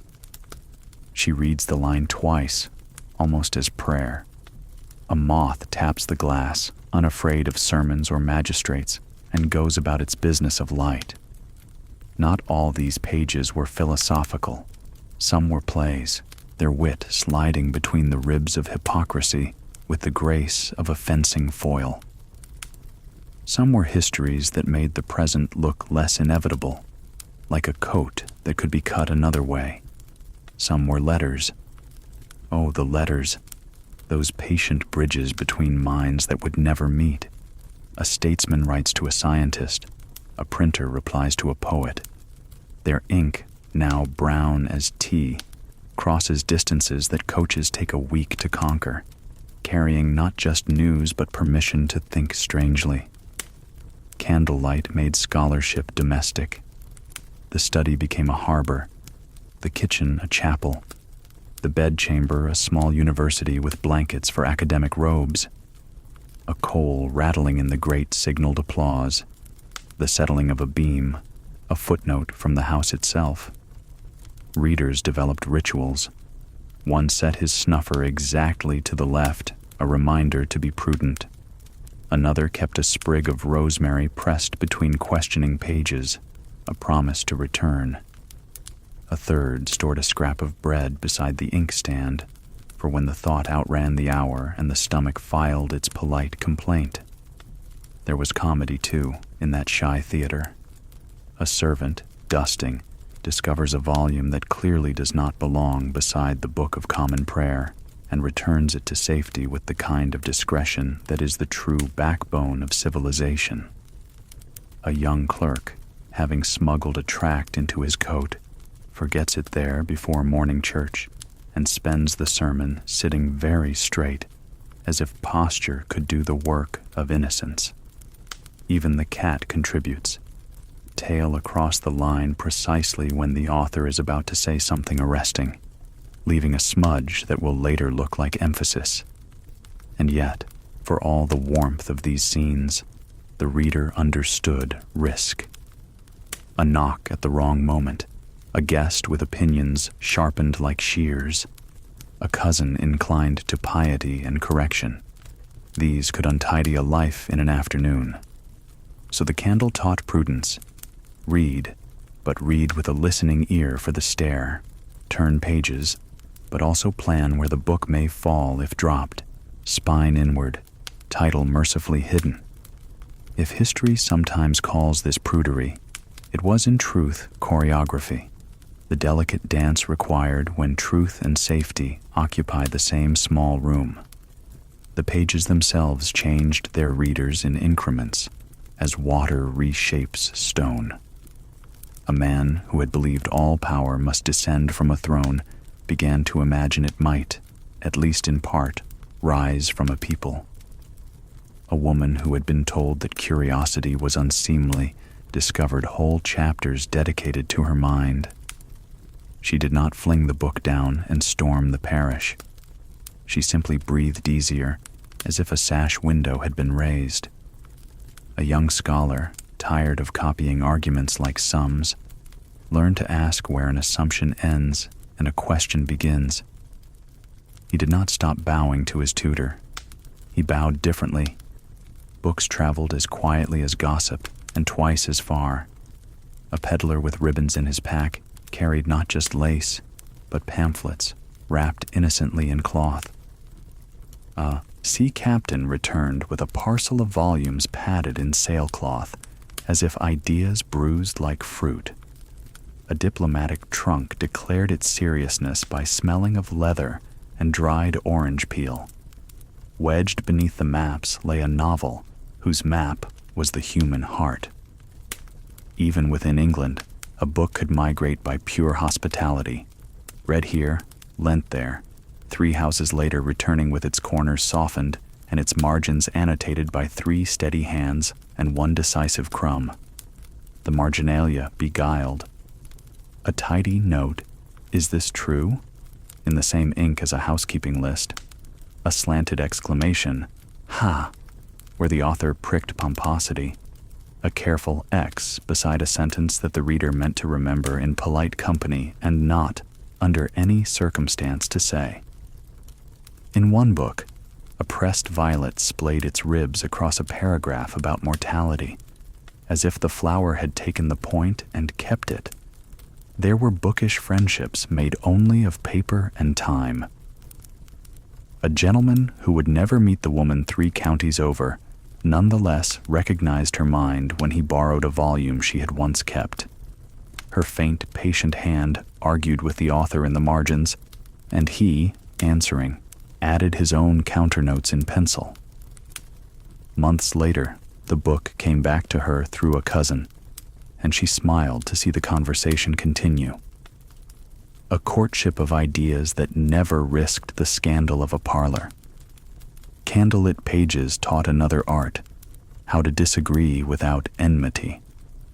A reader might close a volume with the fondest irritation, muttering, "You wrong-headed fellow," and yet set it carefully on the shelf, as one does with a relative who infuriates but must be invited to Christmas.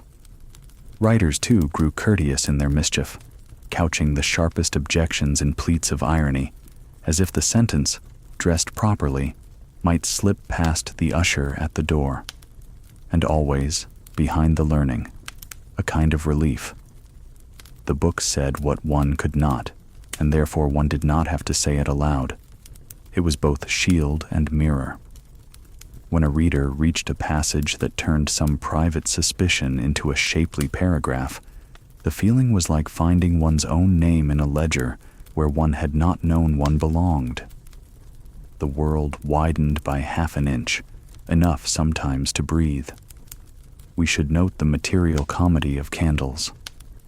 They tunneled, they guttered, they insisted upon being trimmed precisely when a thought became interesting.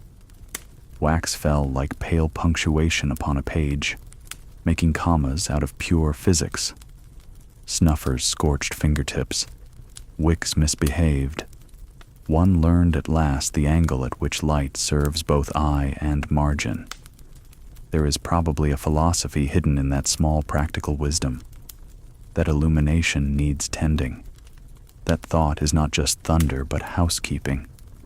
Another scene, a scholar in town, pockets not deep, carries home a tattered volume bought from a cart. In the margin, a previous owner, impatient, ink-heavy, has written nonsense beside a sentence that now seems prescient. The scholar, amused, adds perhaps beneath it. Between those two words, across years, a bridge is built, small but sturdy enough for a single careful step. At times, the reading became communal. A chamber where a paragraph was read aloud and then allowed to ripple the way a stone ripples a pond. The listeners did not clap.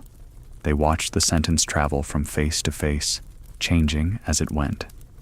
One heard hope, another caution, a third some private memory touched gently by thought. When the paragraph finished its circuit, someone refilled the cups as if ideas were a kind of thirst. Perhaps they are. Of course, not every book was a lantern. Some were fog. But even fog has its uses. It humbles us, slows the carriage, forces us to listen for the sound of the ditch. Readers learn to separate glow from glamour, to ask for warmth as well as heat. In that sorting, minds acquired a steadiness that did not need triumph to endure. And then, almost without anyone noticing the exact year, the cumulative light of all those small circles, kitchen, study, attic room, back parlor, began to glow outward. Sermons moderated. Laws, if not softened, were at least discussed with a new reluctance toward severity. Editors took chances. Printers risked more ink. Parents told children stories that contained more questions than commands. The nation did not leap. It leaned. Pages had done their work. Between neighbors stood walls no mason had built. If you walked down a village lane in 18th century England, you would see no shortage of walls. Stones piled by hand marked the boundaries of fields. Hedges, clipped neatly, traced the edges of gardens. These were barriers plain to the eye. Yet the stronger walls, the ones that shaped lives most profoundly, were invisible. They were woven not of stone or briar, but of silence, the unspoken rules of what could be said, and more importantly, what must never be said. Neighbors lived close, yet entire provinces of thought lay between them, never crossed. A man might greet his fellow in the market each week, exchanging words about weather and livestock, yet never confess the doubts that gnawed at him in church pews. A woman might visit her friend's parlor, fingers busy with embroidery, but would never mention the book hidden under her pillow. These omissions formed barriers stronger than oak doors. They were maintained by fear of scandal, dread of isolation, and the quiet weight of expectation pressing upon every household. Picture two farmers meeting by the stile between their fields. They speak of rain, of the condition of lambs, of the price of grain. Their words are friendly, but their eyes flicker. Each wonders if the other shares his weariness with the tithe collector, his suspicion that the gentry live too richly while laborers scrape by. Neither dares to voice it. The risk is too sharp. Should one prove loyal to custom, he might report the other. And so the barrier remains, invisible yet palpable, like a pane of glass between them. In towns, these walls thickened. Shopkeepers smiled across counters, apprentices nodded to masters, clerks copied lines in ledgers. But behind each polite gesture lingered caution. To question was to endanger one's livelihood. A merchant known for dangerous talk could lose customers overnight. A servant with loose lips might find herself dismissed without reference. Thus, silence hardened into habit, and habit into tradition. Children grew up inside these unspoken barriers as naturally as they learned to lace their boots. They sensed early which questions caused parents' brows to furrow, which remarks silenced supper tables. They learned to guard curiosity the way one guards coin in a pocket, tightly, privately. School taught them Latin verbs and sums, but life taught them the art of swallowing words. Women, especially, bore the weight of these barriers. Politeness demanded their smiles remain smooth, their words modest. To speak too boldly was to risk being labeled difficult, or worse, unseemly.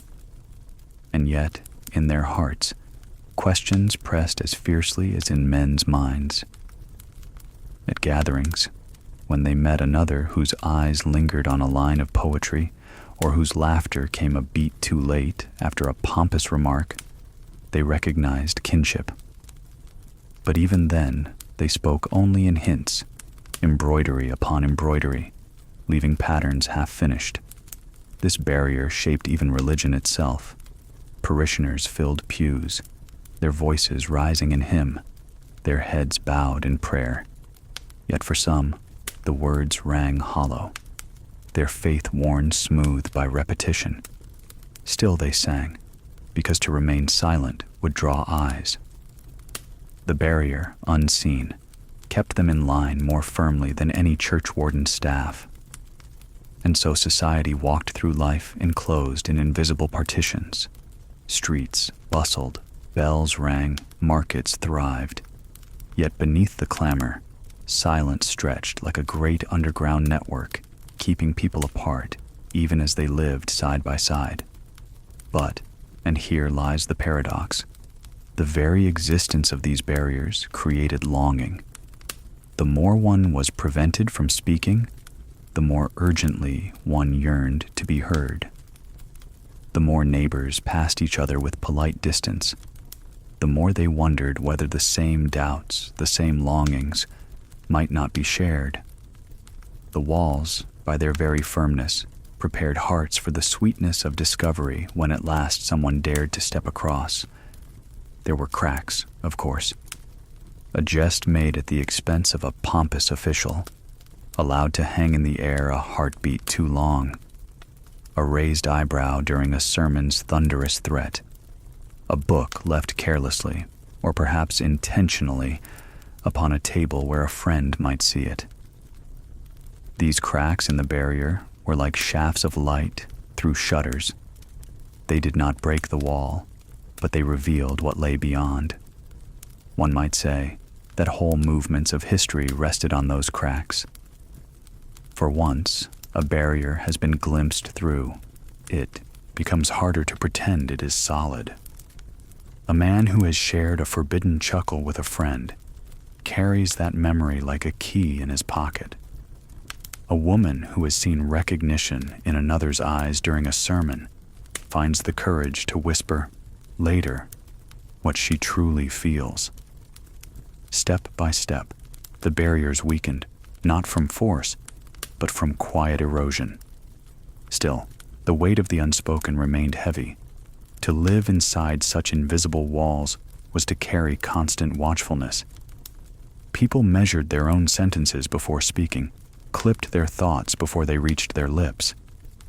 It gave society a surface smooth as glass, polished but fragile. For all its manners and courtesies, life often felt narrow, as though lived in hallways with locked doors. In the end, the unspoken barriers did more than suppress. They shaped character. People learned patience, subtlety, resilience. They learned to read silences, to interpret pauses, to seek meaning not only in words, but in their absence. These were skills that, when the time came for freer gatherings, proved invaluable. Those who had endured silence knew how to cherish speech. Those who had lived behind barriers knew how to value the moment of crossing them. And so, though invisible, the barriers were not invincible. Candlelight, kindness, companionship, all these became chisels, striking gently until cracks widened. Hills and chambers became meeting places where walls thinned. Slowly, the glass turned porous. Slowly, the silence began to give way.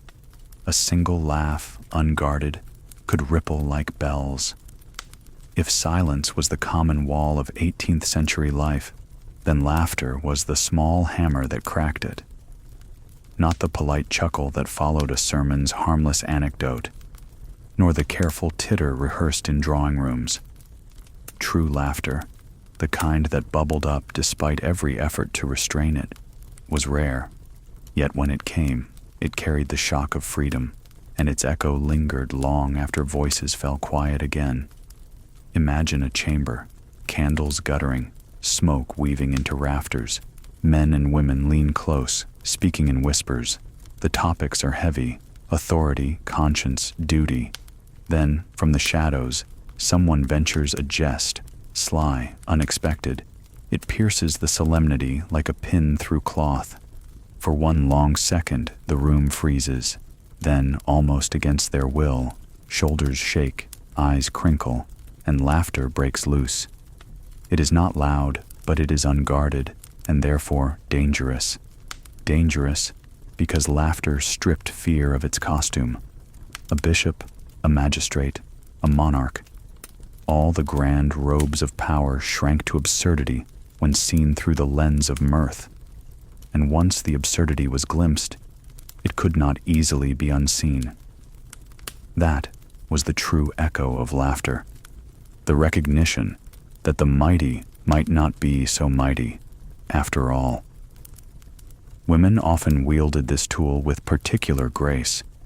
A quip slipped between stitches at an embroidery circle, or a mocking glance exchanged during a sermon too long, could release a flood of suppressed amusement.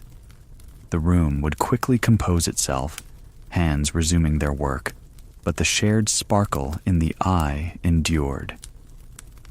Later, in kitchens or gardens, the jest would be remembered, and laughter would return, softer, yet carrying the same thrill of recognition. In taverns, laughter ran freer, though still cautious. A story told by the hearth might draw chuckles, then a pause as listeners checked the doorway for eavesdroppers. Only when sure of privacy did the full roar break forth, tankards thumping on wood. To the passerby outside, it was only drunken mirth. To those within, it was release, the relief of saying aloud what society demanded be swallowed. Children, too, sensed the power of forbidden laughter. They mimicked ministers' tones in play, exaggerated the solemn gestures of elders, and collapsed into giggles. Adults shushed them quickly, fearful of ears nearby.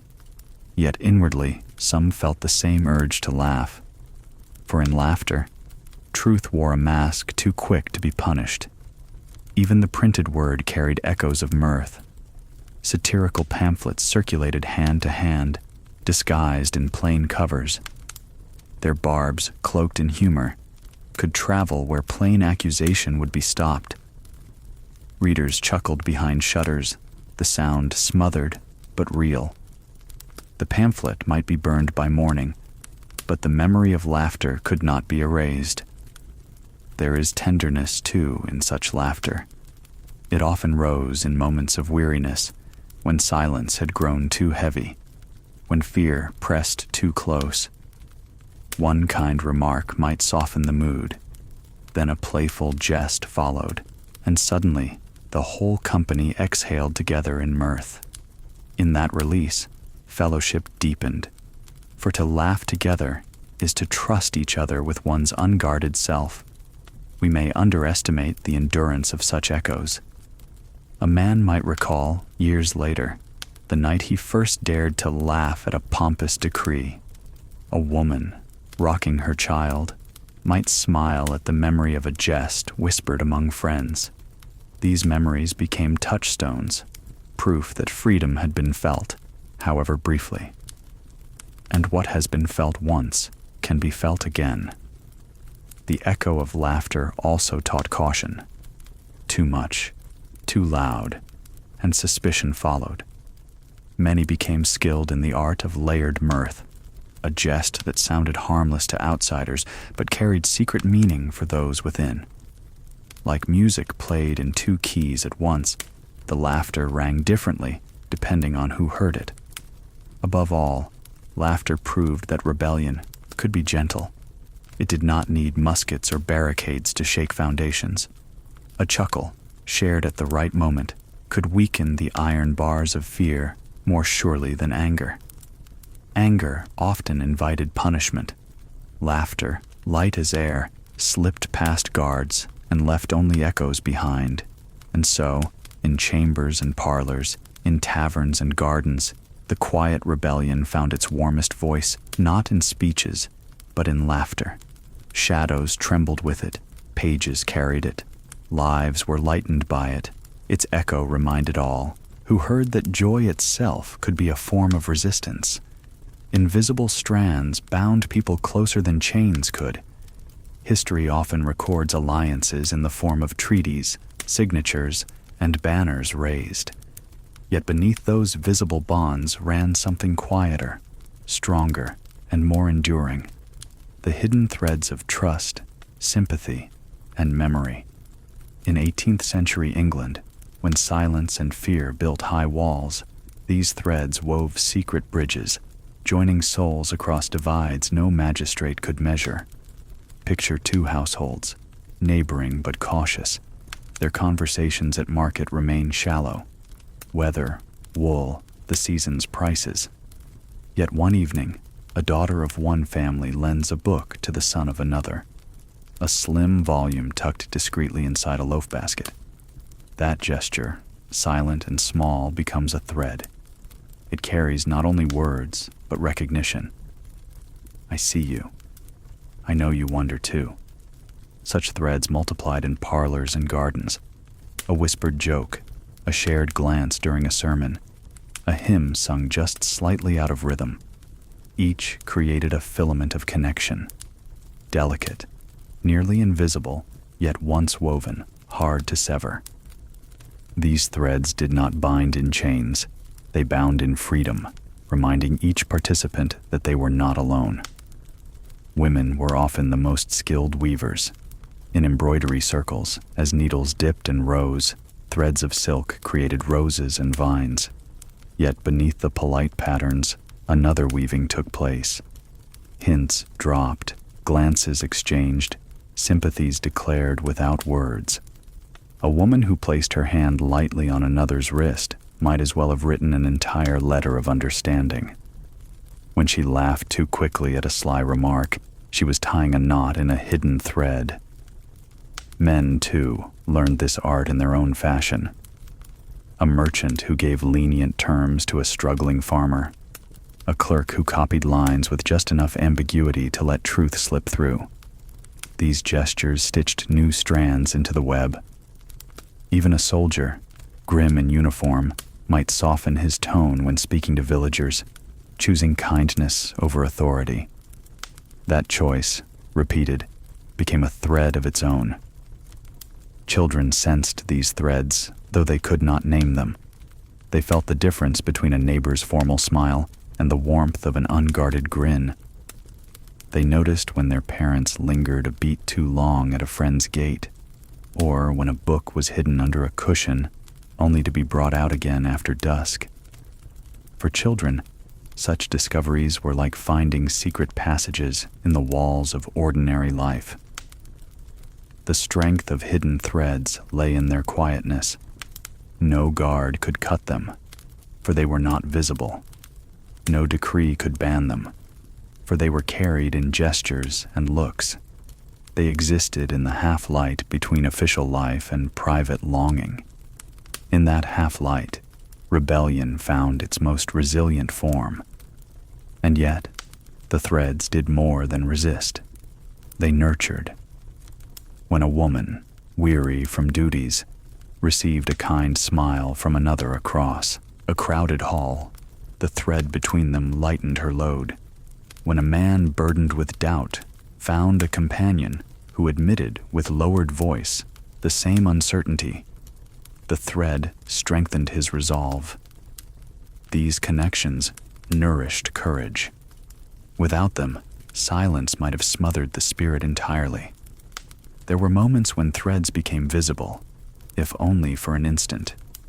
A gathering in a candlelit room, laughter ringing louder than intended, showed the web suddenly glowing, as though moonlight had revealed a spider's design. People left such nights astonished, not at the daring words spoken, but at the discovery that so many shared the same yearning. For every hidden thread revealed was proof of countless others still unseen. Threads also crossed borders. Letters traveled, disguised in ordinary language but carrying secret sympathies. A phrase that seemed innocent to a casual reader carried entire paragraphs of meaning for the intended recipient. Thus, threads stretched from England to France, from London to the colonies, weaving a fabric larger than any one nation. The beauty of these hidden threads lay in their ordinariness. They were woven not by grand speeches, but by everyday kindnesses, not by proclamations, but by private gestures. A loaf shared, a tune hummed, a story told at the fireside. These simple acts bound people together in ways more enduring than iron. Over time, the threads formed networks strong enough to withstand storms. When revolutions shook continents, when wars scattered families, the web held. People who had once only exchanged cautious glances remembered those silent recognitions, and in remembering, they found courage to act. Even in our own time, we know the power of such threads. A friend's call in the night, a stranger's kindness, the warmth of a community unseen but felt. These are the modern echoes of the same weaving. They remind us that strength need not be loud. Sometimes it is soft as silk, yet it binds more firmly than steel. The hidden threads of that age reveal a truth as old as humanity, that what unites us cannot always be measured or recorded, but only felt. And once felt, it becomes part of us, running through our lives like veins of silver beneath stone. Some doors yield not to force, but to kindness. All through history, locks have been fashioned, locks of iron, of law, of custom. They guard not only treasure, but speech, thought, and hope. Yet where locks exist, keys also appear. And in that world of 18th century England, so wrapped in silence and watchfulness, the most effective keys were not made of brass. They were made of kindness, of empathy, of listening without judgment. Gentle keys that turned softly, almost invisibly, yet opened chambers that force could never breach. Imagine a gathering late in the evening, curtains drawn. The company is subdued, wary of ears at the window. Then one woman, seeing hesitation in her neighbor's face, asks not a bold question, but a tender one. "Are you well?" At first, the neighbor only nods, but the tone, gentle, without expectation, works like a key in a stubborn lock. Presently, she confides a doubt, then another. What no argument or satire could unlock, compassion opens with ease. Men discovered this truth too.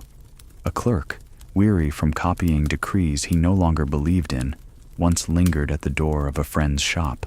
The friend, noticing his burden, offered a cup of warm ale, nothing more. In the stillness of that simple gesture, the clerk found himself speaking truths he had swallowed for years, not because the ale was strong, but because the kindness was stronger. Children understood it instinctively. When frightened by thunder or scoldings, they did not need speeches, only a hand held steady. That touch was its own key, unlocking courage in small hearts. Adults who watched them sometimes learned again what they had forgotten, that gentleness is not weakness but power, the only force subtle enough to open the deepest locks. Even laughter, described earlier, could become such a key. But here the focus was quieter still. The soft nod, the attentive ear, the willingness to share silence without filling it. Those were the moments when barriers dissolved. One person's courage to listen gave another courage to speak. This gentle unlocking extended beyond parlors. In villages, a farmer known for generosity might forgive a small debt. The debtor, relieved, not only thanked him, but confided worries about tithe and tax. That confession traveled no further, but it deepened a bond. Where suspicion had reigned, trust now dwelt. And trust, once kindled, became the doorway to larger confidences. In churches, too, the gentle key turned. A curate, sensing his parishioners' unease with thunderous sermons, chose to soften his words. Instead of threats, he spoke of mercy. People left the pews lighter, less bound by fear. Some went home whispering, "He understands." The change was small, but it opened chambers of the heart long sealed. What gave the gentle key its strength was its very humility. Force demanded resistance. Gentleness invited response. When a person felt seen without judgment, when kindness preceded counsel, they found themselves able to speak truths they had once hidden even from themselves. The lock gave way, not with clamor, but with a sigh. These small unlockings accumulated. A woman who had confided in a friend now dared to read aloud a verse once hidden. A man who had poured out his doubt in a warm kitchen now found courage to question aloud in a tavern. Slowly, doors once barred by silence began to open, and each time they did, the sound was not a crash, but a whisper, like hinges long rusted, easing under patient hands. The gentle key also had its mysteries. One could not always predict when it would turn. Sometimes kindness fell on ears too guarded, and the lock held firm. But often enough, when least expected, the key slipped smoothly. A word of sympathy, a smile at the right moment, and whole rooms of thought stood suddenly open. And here lies the wonder. Those who once felt locked away within themselves discovered they, too, carried keys. Having known the power of being understood, they learned to extend the same to others. Thus, kindness multiplied, weaving networks of open doors. What began as a single gesture spread like lamplight down a dark hall. Even across nations, this principle endured. Letters written with warmth rather than rhetoric traveled farther, were read more deeply.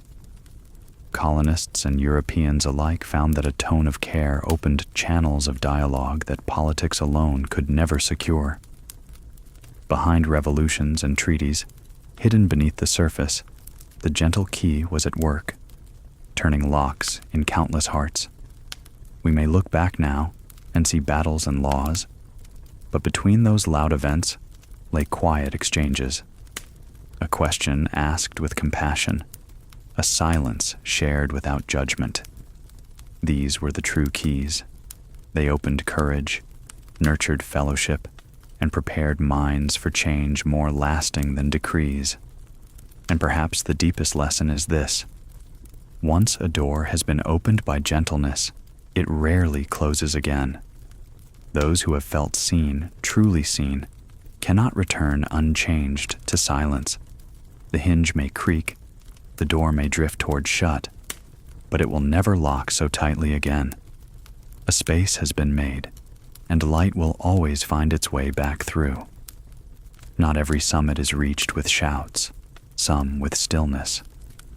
Mountains, when we think of them, call to mind exertion, the breathless climb, the push toward jagged heights, the triumphant shout upon reaching the top. Yet not every summit is won in such fashion. Some are reached in silence, by paths less marked, with no banners or trumpets waiting at the crest. So, it was with the quiet movement we have traced, a rebellion of whispers and laughter, of hidden threads and gentle keys. By the late 18th century, it reached its silent peak. The signs were subtle. Streets still bustled, churches still rang, markets still opened at dawn. But beneath those ordinary rhythms ran a current that had grown strong and steady. People who once felt alone in their doubts now recognized companions. What was once daring to whisper became easier to share. The hush that had guarded hearts for so long now carried not fear, but anticipation. Imagine a tavern late at night. The fire burns low.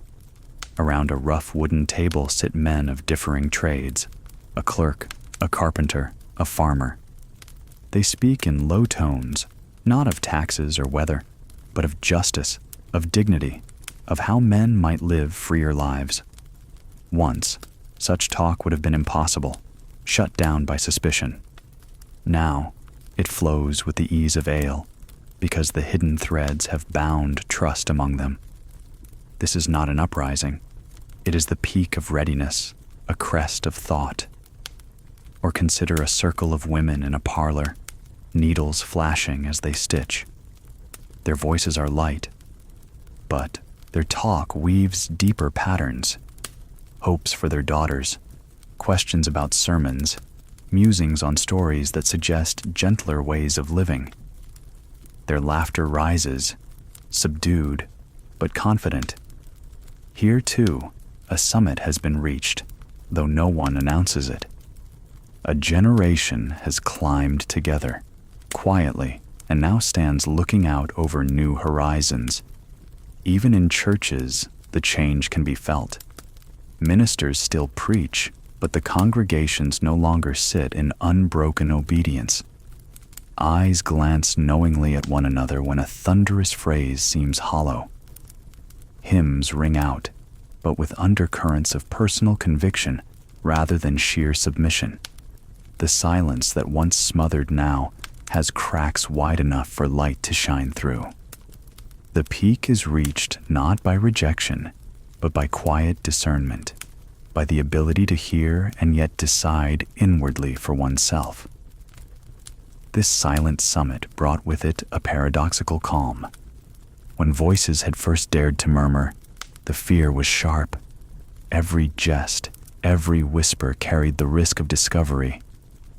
But now, with networks woven and doors gently opened, the fear lessened. People no longer trembled at their own thoughts. They did not yet shout them from rooftops, but within their homes, around their tables, in their gardens, they spoke more freely than their parents had ever dared. At this peak, influence spread most swiftly. A visitor from another town might carry home not pamphlets or decrees, but simply a memory, the sense of having been in a place where conversation felt freer, where laughter was easier, where kindness unlocked new honesty.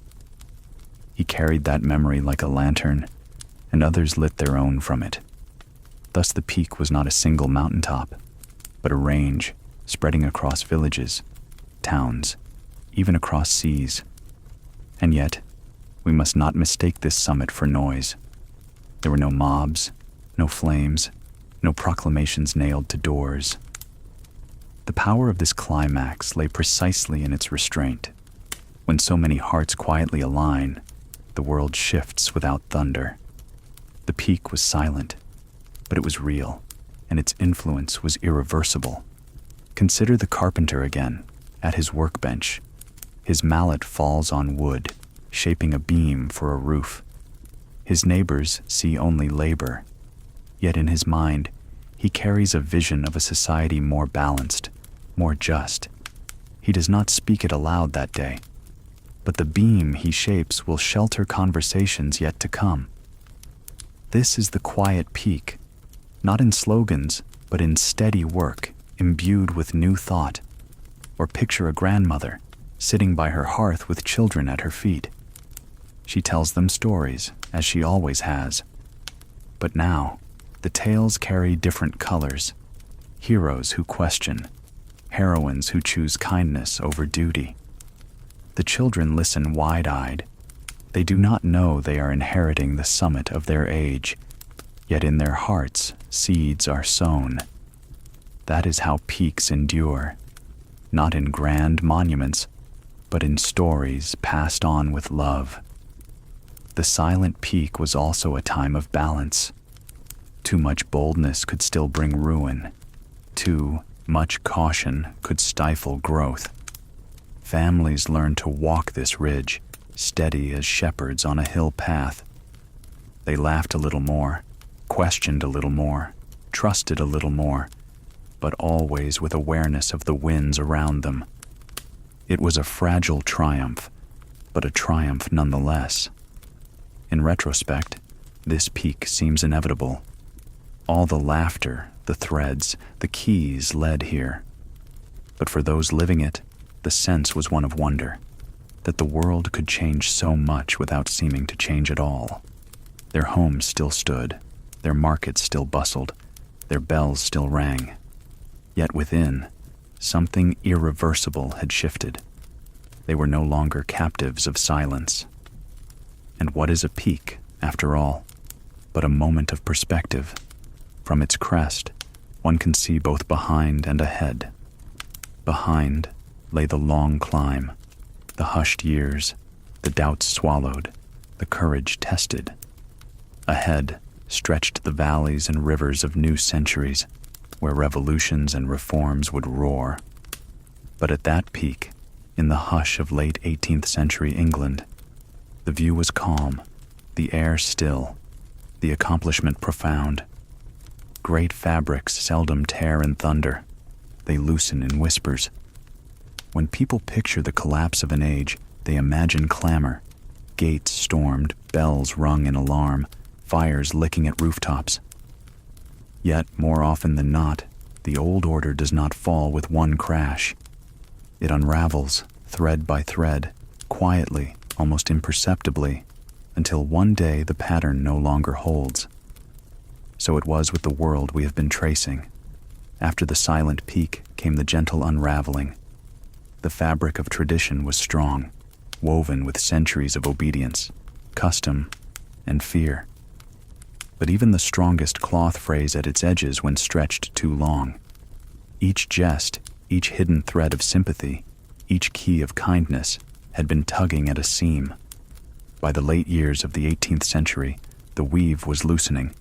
People still bowed, still sang, still paid their dues, yet the gestures felt thinner, as though the threads beneath them no longer held.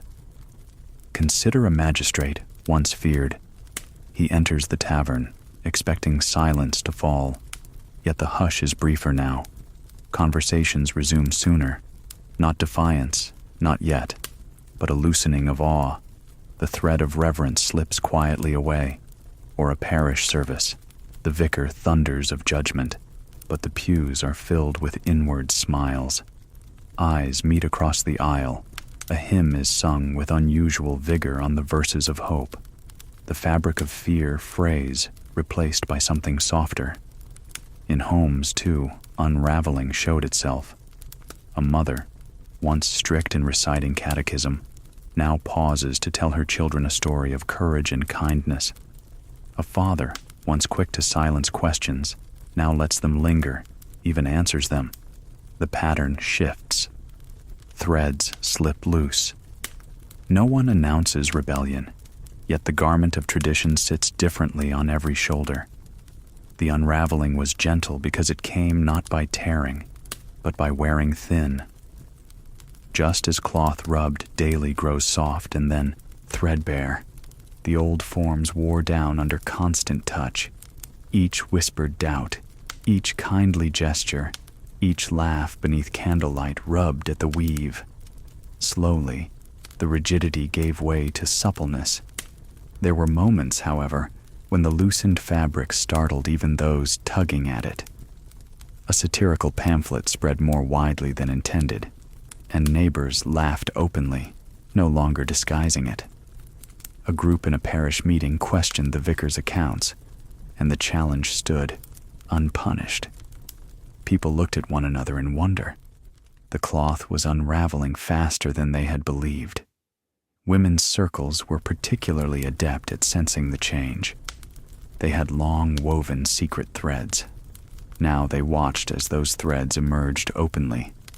A girl once hushed for asking questions found her curiosity praised by her mother. A widow, long silent, spoke in public about charity, and people nodded. The unraveling was not chaos, but a release, old knots giving way to new designs. Children, as always, were the truest witnesses. They noticed their elders' softer tones, their freer talk, the way stories shifted in color. They grew up assuming such looseness natural. For them, the unraveling was not loss, but freedom. They tugged eagerly at the threads, not fearing the unraveling, because they had never known the weight of the garment whole. The beauty of the gentle unraveling was its calm. No barricades were raised in the lanes. No mobs stormed parish doors. Instead, conversations broadened, laughter deepened, trust multiplied. Authority still stood, but its seams no longer bound tightly. People began to move with more ease inside the fabric of their world, as though the garment were loosening to fit them at last. And yet, unraveling carried unease as well. Some feared what would follow when the weave finally gave way.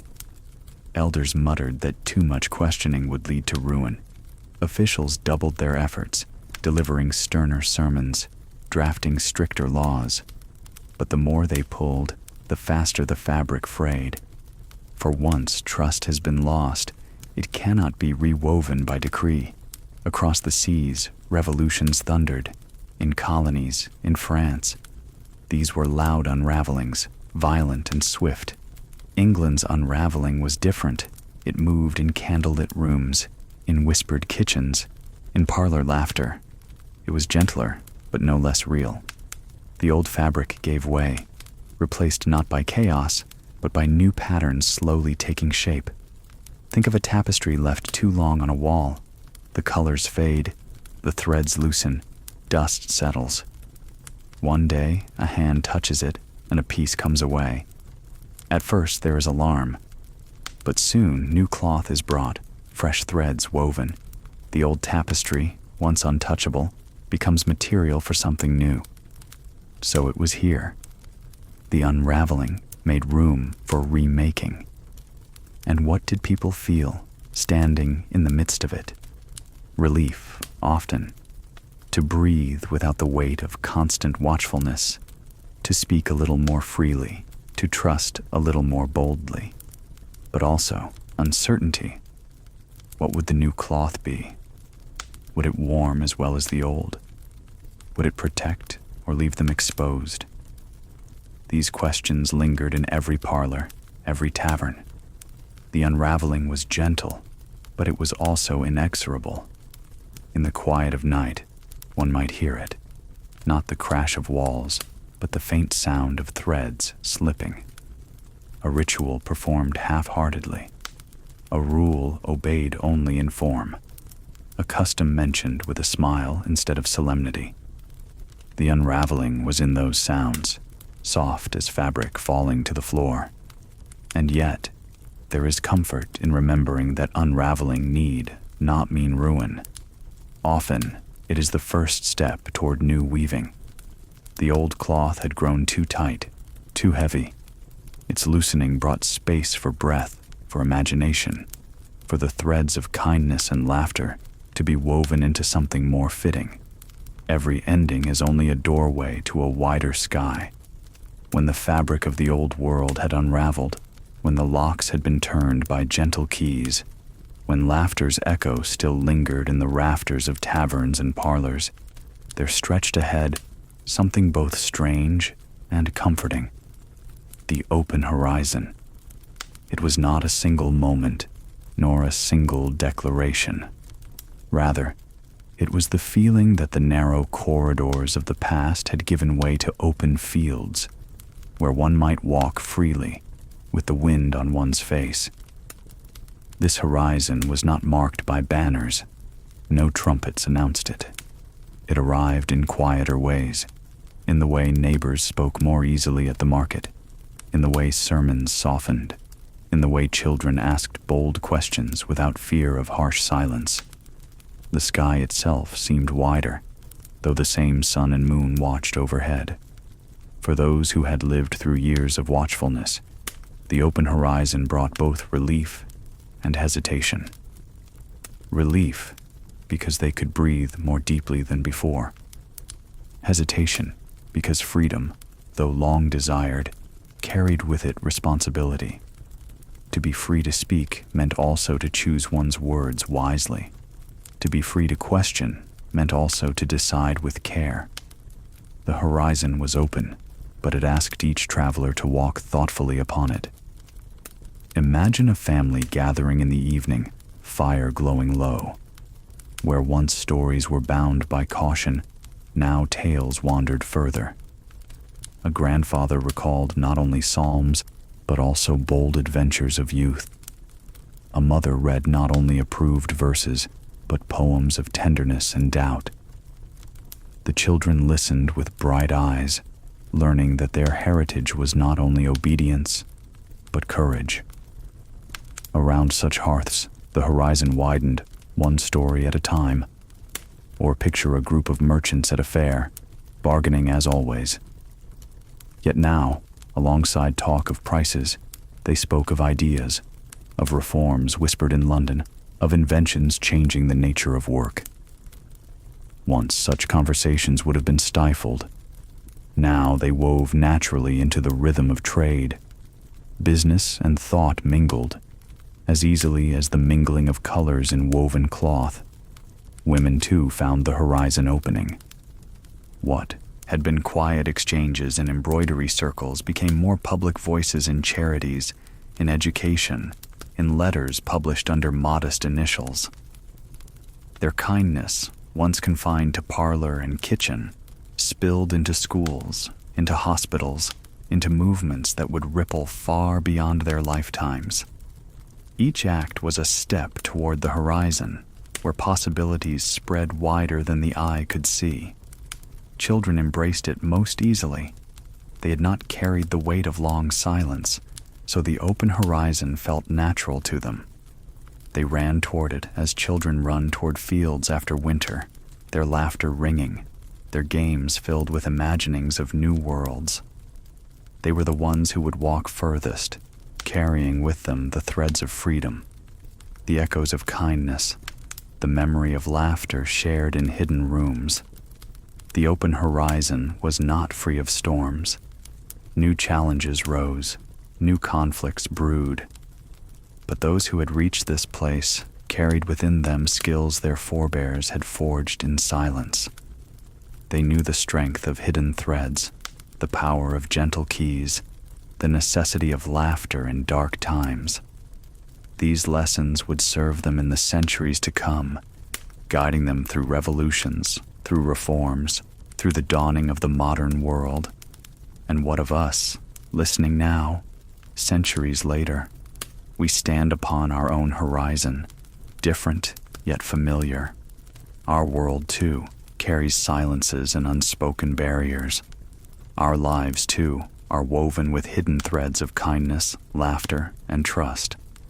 And just as in those candlelit chambers of long ago, the choice is ours, to live narrowly within walls, or to step gently, steadily toward the open horizon waiting before us. The horizon is not far away. It is here, in the moments we listen without judgment, in the words we choose to speak gently, in the laughter we share freely, in the kindness we extend quietly. Each act opens the view wider, until one day we realize we are no longer confined. The sky has been there all along, waiting only for us to lift our eyes. So let us picture once more those quiet figures of the past, the baker reading by lamplight, the vicar softening a sermon, the women stitching hidden meanings into cloth, the children daring to ask their questions. They did not know how wide the horizon would become, yet their small steps, their whispers, their laughter carried them forward until the world itself opened. And tonight, as you listen, perhaps by a lamp or by the soft rhythm of a fan, imagine yourself among them. Imagine the hush of the chamber, the warmth of the hearth, the sound of gentle voices daring to speak. Imagine stepping out from that narrow room, through a doorway, into the night air. The stars stretch above you, the breeze carries promise, and ahead lies the open horizon. Even when the fire is banked low, embers glow unseen. The story might have ended at the horizon, with people stepping into dawn and breathing the wide air of freedom. Yet history is seldom so tidy. Beneath the open sky, life continued. Markets bustled, ships sailed, rulers ruled. And within these ordinary rhythms, the flame that had been kindled in secret chambers did not die. It lingered, glowing low, sometimes nearly hidden, sometimes flaring when the wind caught it just so. To understand this lingering flame, one must picture the hearth of an old cottage. By day, the fire roars bright and crackling. By night, when families sleep, it quiets to a bed of coals. Yet touch it with a breath, stir it with a stick, and suddenly sparks leap up, proof that the fire has never truly gone out. So it was with the spirit of questioning, of kindness, of laughter. The flame burned less visibly in times of calm, but it was always there, ready to light again. Merchants carried the ember in their dealings. They remembered, even in contracts and ledgers, the importance of trust above fear, of fairness above greed. Though outwardly, their world seemed dominated by profit, a quiet glow of conscience guided many hands. In taverns and counting houses, a jest could still flare like a spark, reminding listeners of freedom's warmth. Mothers kept the flame alive at the hearth, in the stories they told, in the small mercies they practiced. They passed on to their children not just survival, but vision. They taught them to ask, to listen, to laugh. Their flame was not fierce, but steady, like a candle carried carefully through a drafty hall. Scholars tended the ember in their writings. Some cloaked their insights in allegory, weaving new ideas into old forms. Others spoke more boldly, their works spreading across seas. Yet whether hidden or plain, the essence was the same: to keep alive the recognition that human minds and hearts were not bound by yesterday's walls. Even the poorest laborers, who owned little but their toil, carried the flame.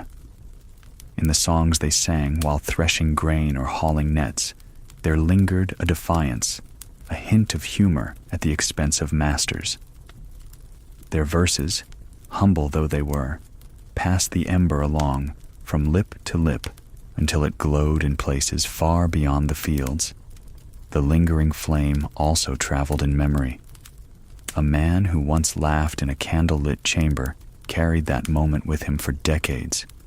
A woman who once dared a forbidden question remembered the warmth of being heard. These memories, revisited in solitude, were like coals that warmed the heart on cold nights.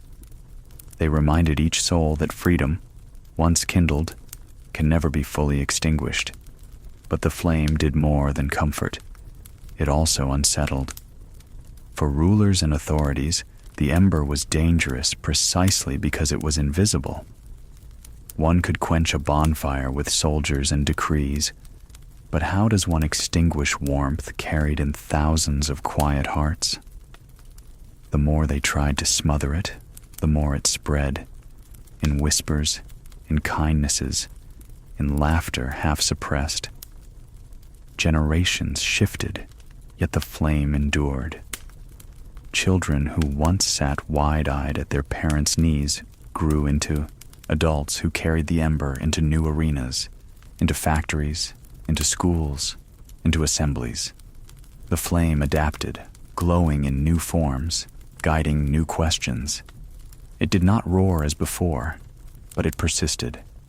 Like a star veiled by clouds, it remained, waiting for its hour to shine again. And here is the gentle truth. The lingering flame asks no grandeur.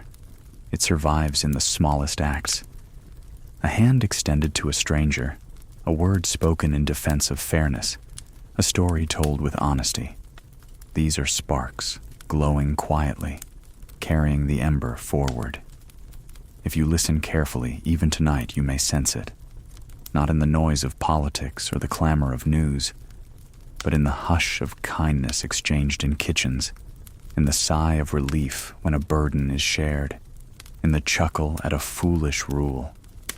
That is the flame, still alive, centuries after those candle-lit chambers first nurtured it. It is not ours to see the whole blaze it may one day become. It is enough to know that the ember endures, passed like a secret gift from hand to hand, heart to heart. And as long as one soul remembers, the flame will never vanish. Where walls stood stern, small gates opened to green.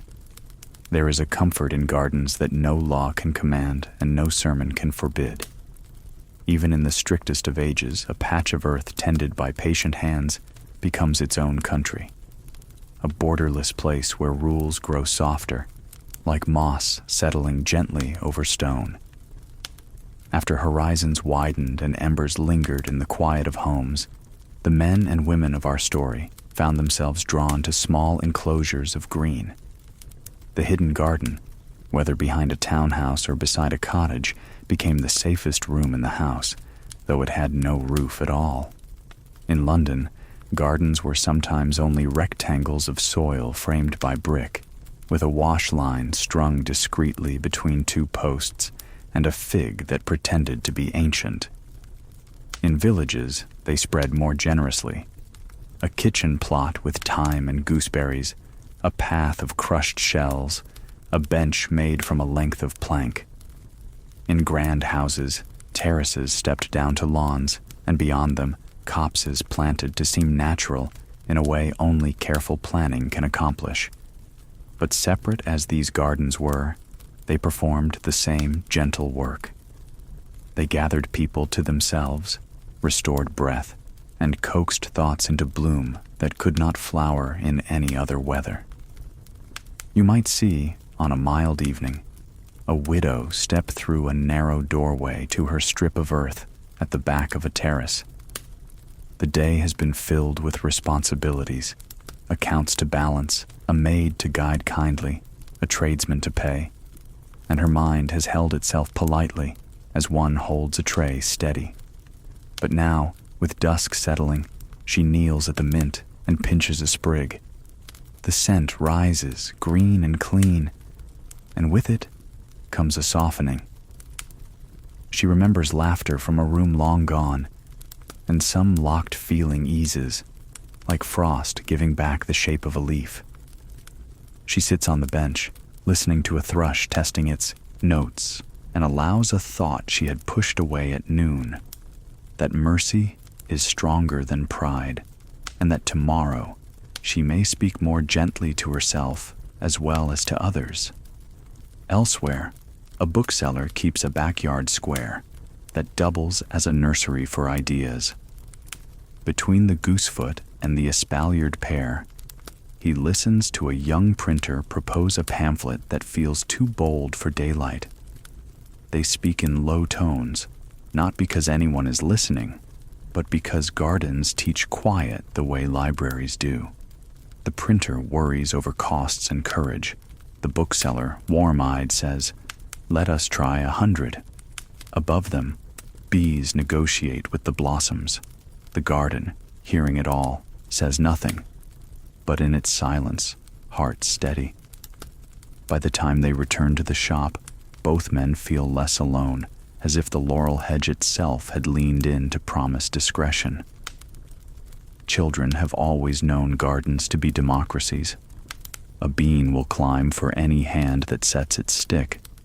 A robin will come near any child who learns not to lunge. In these small republics of root and wing, the young make treaties with patience. They wait for radishes, measure the width of a pumpkin each morning, stake claims on puddles that only yesterday were dust. They become, without being told, custodians of time, and when they grow up, something of that custody remains, a belief that steady care can coax sweetness from the most ordinary soil. It was in such plots that neighbors who had once passed like cautious ships found a friendlier current. A woman bending over a row of peas noticed the same careful tying of twine next door and complimented the knot.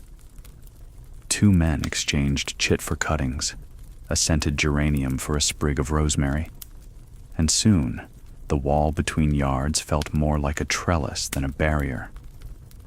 The garden made conspirators of them, though only against blight and drought. Once the hands are busy with the same earth, tongues learn a gentler grammar. Opinions that would clash across a table can coexist beside a border of marigolds.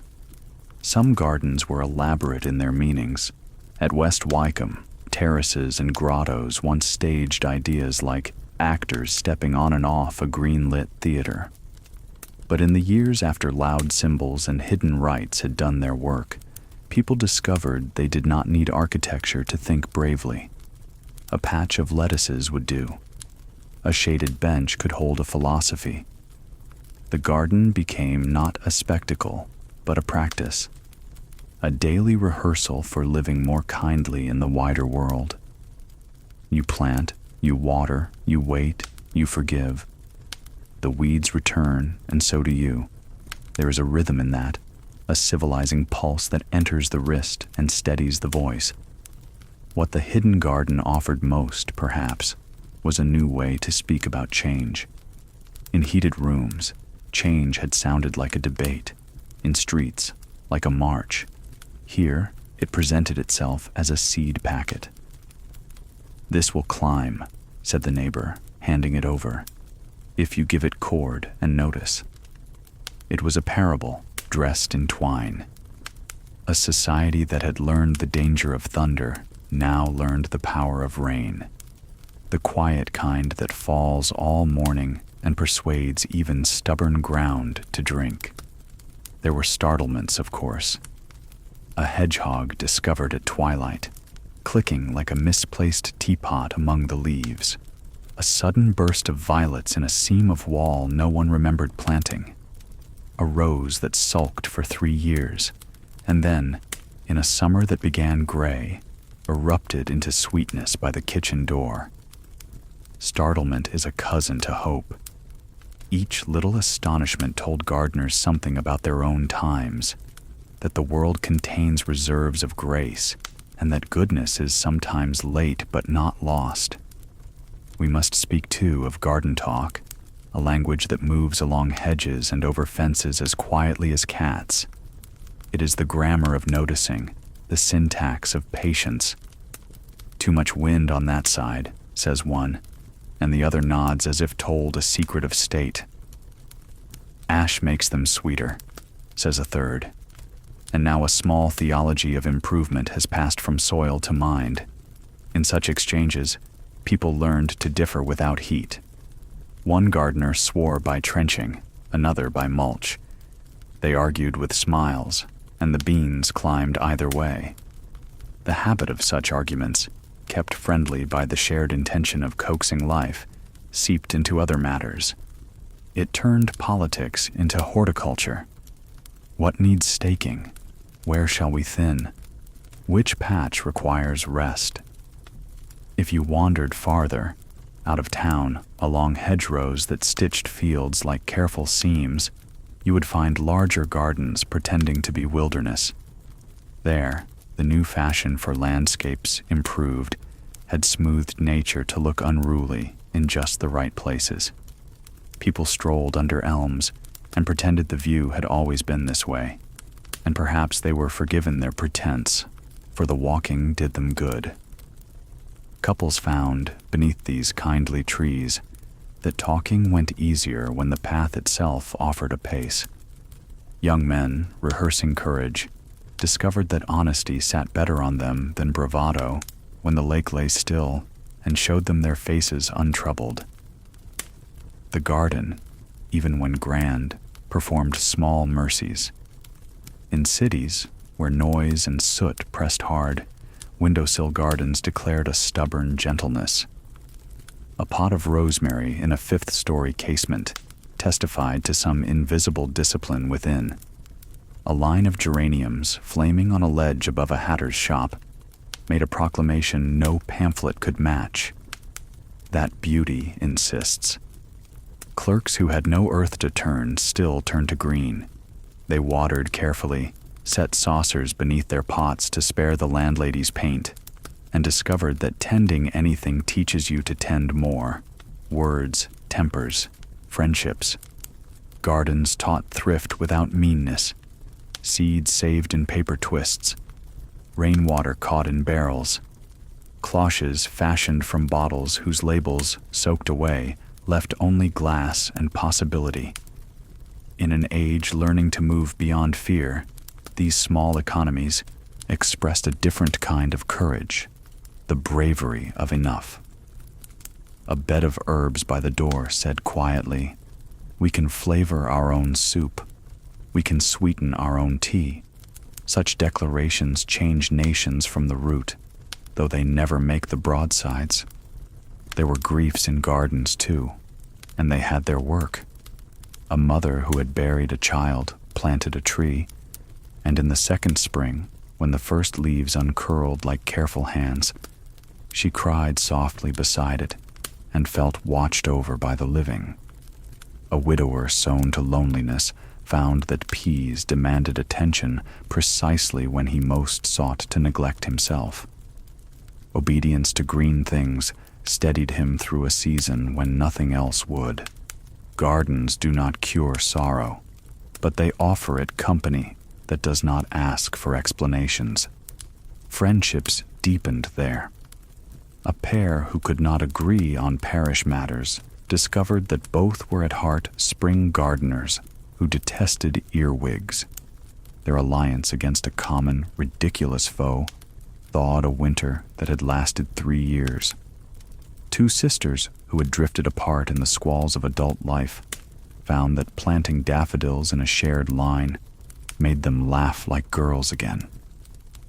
A boy, quiet and wary, showed his grandfather a strawberry he had coaxed from white blossom to scarlet, and the old man's praise was praise for the boy himself, though neither said so.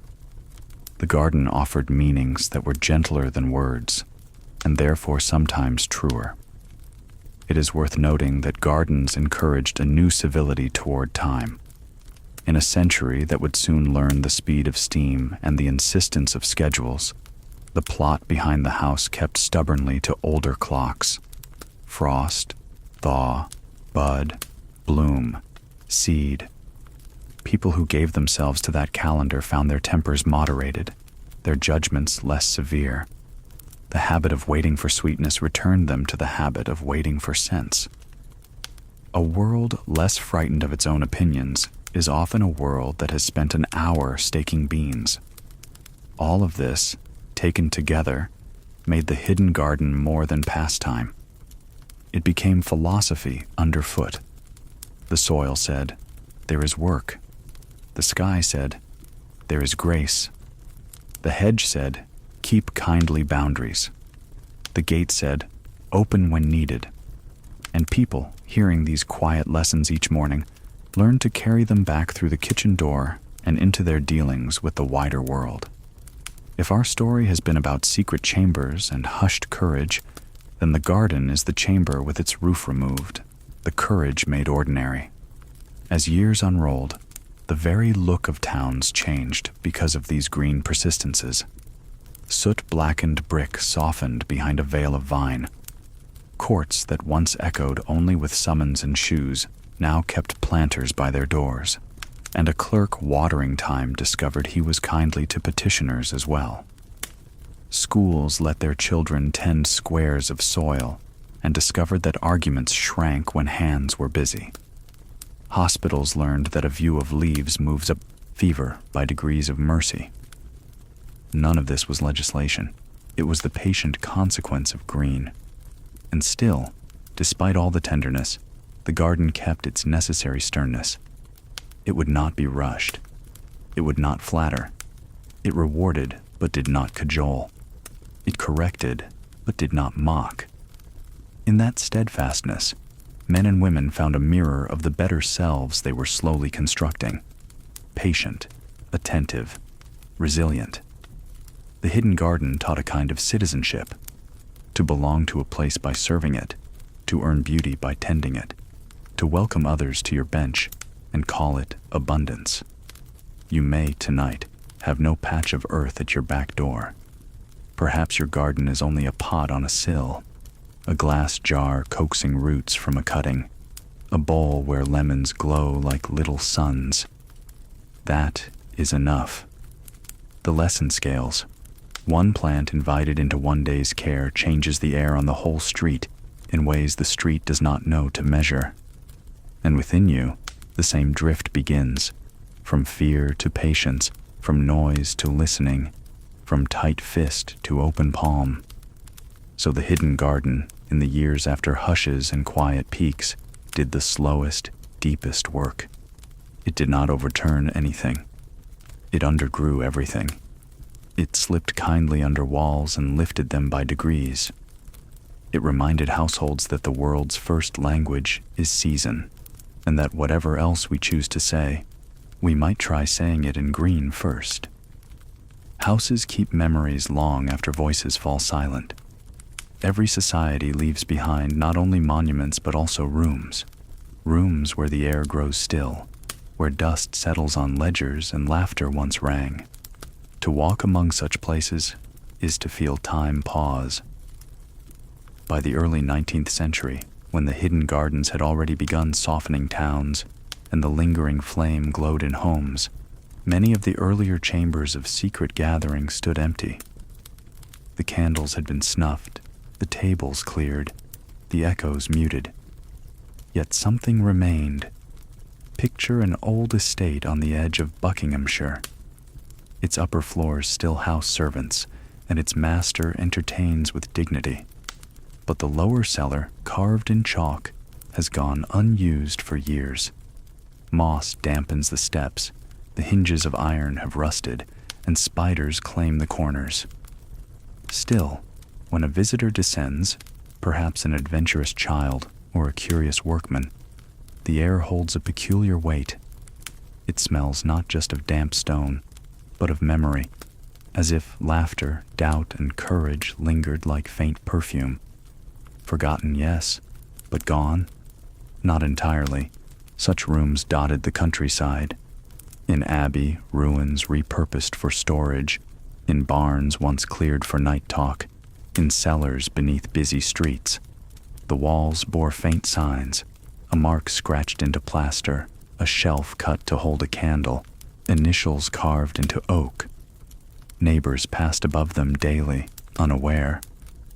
Only when someone stumbled upon a relic, a scrap of paper, a half-burned taper, a phrase faintly inked in margin, did the forgotten stir again. But these rooms held more than dust. They preserved the shape of bravery. Those who had once risked speech within them carried the memory outward, into gardens, into trades, into families. The rooms themselves, though empty, had done their work.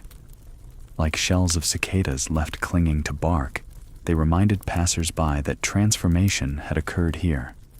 The forgotten rooms also taught a subtler lesson, that no space is wasted when souls have once gathered within it. A hall that once heard trembling laughter remains somehow warmer than one that has only echoed with orders. A chamber that once saw kindness exchanged will forever feel softer, even when used for storing barrels. Buildings, like people, retain traces of what they have held. Children sensed this most keenly. A boy creeping into an unused cellar for play might suddenly hush without knowing why, as if invisible company surrounded him. A girl running her hand along a wall might pause at the faint outline of chalk symbols and feel a thrill she could not name. Their elders might dismiss these as fancies, but the truth is that rooms remember, and in remembering, they whisper. Women, too, preserved the spirit of such spaces. Though they no longer gathered in the same secret chambers, they carried the practice of intimate counsel into kitchens, into sewing circles, into charities. The forgotten rooms lived on in the way they arranged chairs closer, lowered their voices for trust, and made space for confessions that could not breathe in crowded halls. The architecture had dissolved, but the design remained in human habit. Even in cities where demolition erased many traces, the forgotten rooms lingered in imagination. Writers described hidden gatherings in their novels, often cloaked in allegory. Painters hinted at shadowy interiors, a single candle illuminating thoughtful faces. These works kept alive a memory that official records ignored. What had been dismissed as frivolous or scandalous lived on instead as symbol of courage, of fellowship, of minds daring to meet. There is a quiet irony here. The very secrecy that once kept the rooms safe ensured that their details would be forgotten, yet that forgetting also protected their essence. For what matters most is not the exact shape of a table or the number of steps in a stairwell. It is the knowledge that such rooms existed, that behind the stern facades of an age, people carved out spaces for freedom. Sometimes, long after, someone would light a candle in such a place again. A historian with more curiosity than caution, a descendant seeking stories of ancestors, a wanderer needing shelter from storm. And in that brief flame, shadows stretched once more across stone. For a moment, the room felt awake, its silence filled with unseen company. Then the light went out, and it returned to slumber, but less forgotten than before. We, too, inherit forgotten rooms, perhaps not of chalk and oak, but of memory and habit. There are corners in our minds where questions once whispered remain. There are pauses in family stories, silences that point to doors never opened. These, too, are rooms, waiting for us to notice them, to listen for their echoes. And perhaps this is their gift, to remind us that no effort of honesty is wasted. Even if the walls crumble, even if the place itself is abandoned, what was spoken there continues. Courage leaves an imprint as surely as candle smoke stains a ceiling. Kindness leaves warmth as surely as fire leaves embers. The forgotten rooms may sleep, but they do not vanish. What is passed on is not always written in wills. In every family, treasures shift hands. Sometimes it is a silver spoon, polished until the engraving softens with time. Sometimes a ring, slipped from one finger to another in quiet ceremony. And sometimes, far less visibly, it is a way of listening, a tendency to laugh at solemnity, or the courage to pause before obeying. This is the inheritance that matters most, quiet, invisible, and enduring. By the 19th century, when the memory of secret chambers had faded and the rooms lay silent, the true legacy was not stored in locked chests, but in habits of mind. The children of those who once dared to gather learned from gestures rather than proclamations. They saw their mothers soften an argument with humor. They watched their fathers weigh decisions not only in profit but in conscience. They grew up in households where questions, though not shouted, were permitted to hover. That permission, subtle and unrecorded, was inheritance. Consider the granddaughter of a man who had once slipped into chalk caves for debate. She never knew the details of his youth. He spoke of it rarely, and when he did, only in hints. But she inherited his eyes that crinkled at contradiction, his habit of tapping the table before answering, as if testing the wood for strength. These were not written in any ledger, but they shaped her life more surely than land or coin. Inheritance also took the form of songs. A lullaby sung by a weary nurse contained phrases borrowed from older gatherings, softened by melody. A work chant passed down among farmers carried hidden rhythms of resilience. Children learned these without knowing their origin, and when they sang them to their own little ones, they passed forward a legacy of spirit. Books, too, played their role. Not always the celebrated volumes on library shelves, but the marginal notes in family Bibles, the dog-eared pamphlets kept in trunks. A phrase underlined, a comment scribbled in the corner, told descendants what their forebears found worth remembering. These notes, half hidden, half faded, guided young readers in ways no sermon could. The inheritance was often tested. Wars, migrations, industrial upheavals all threatened to smother delicate traditions. Yet the quiet legacies endured because they did not rely on institutions. A great hall could fall, but a proverb whispered at bedtime survived. A school could change its curriculum, but a habit of kindness taught by example remained. These were portable treasures, impossible to confiscate, too subtle to erase. Sometimes the inheritance skipped a generation, lying dormant until awakened. A stern father might suppress it, insisting on obedience, but his grandchildren discovered it anew in the gentleness of their grandmother's stories.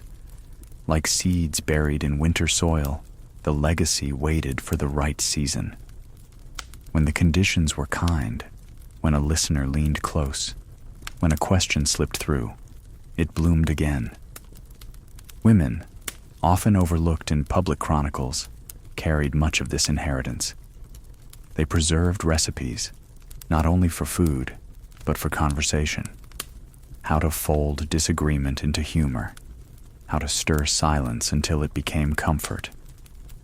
In sewing circles, they passed on both patterns for cloth and patterns for thought, stitching ideas into the next generation as deftly as hems.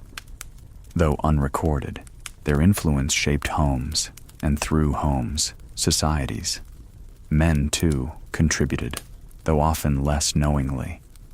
A craftsman showing an apprentice not only how to plane wood, but also how to pause and admire the grain was passing on more than skill. He was passing on reverence, a sense that work was more than profit, that creation carried dignity.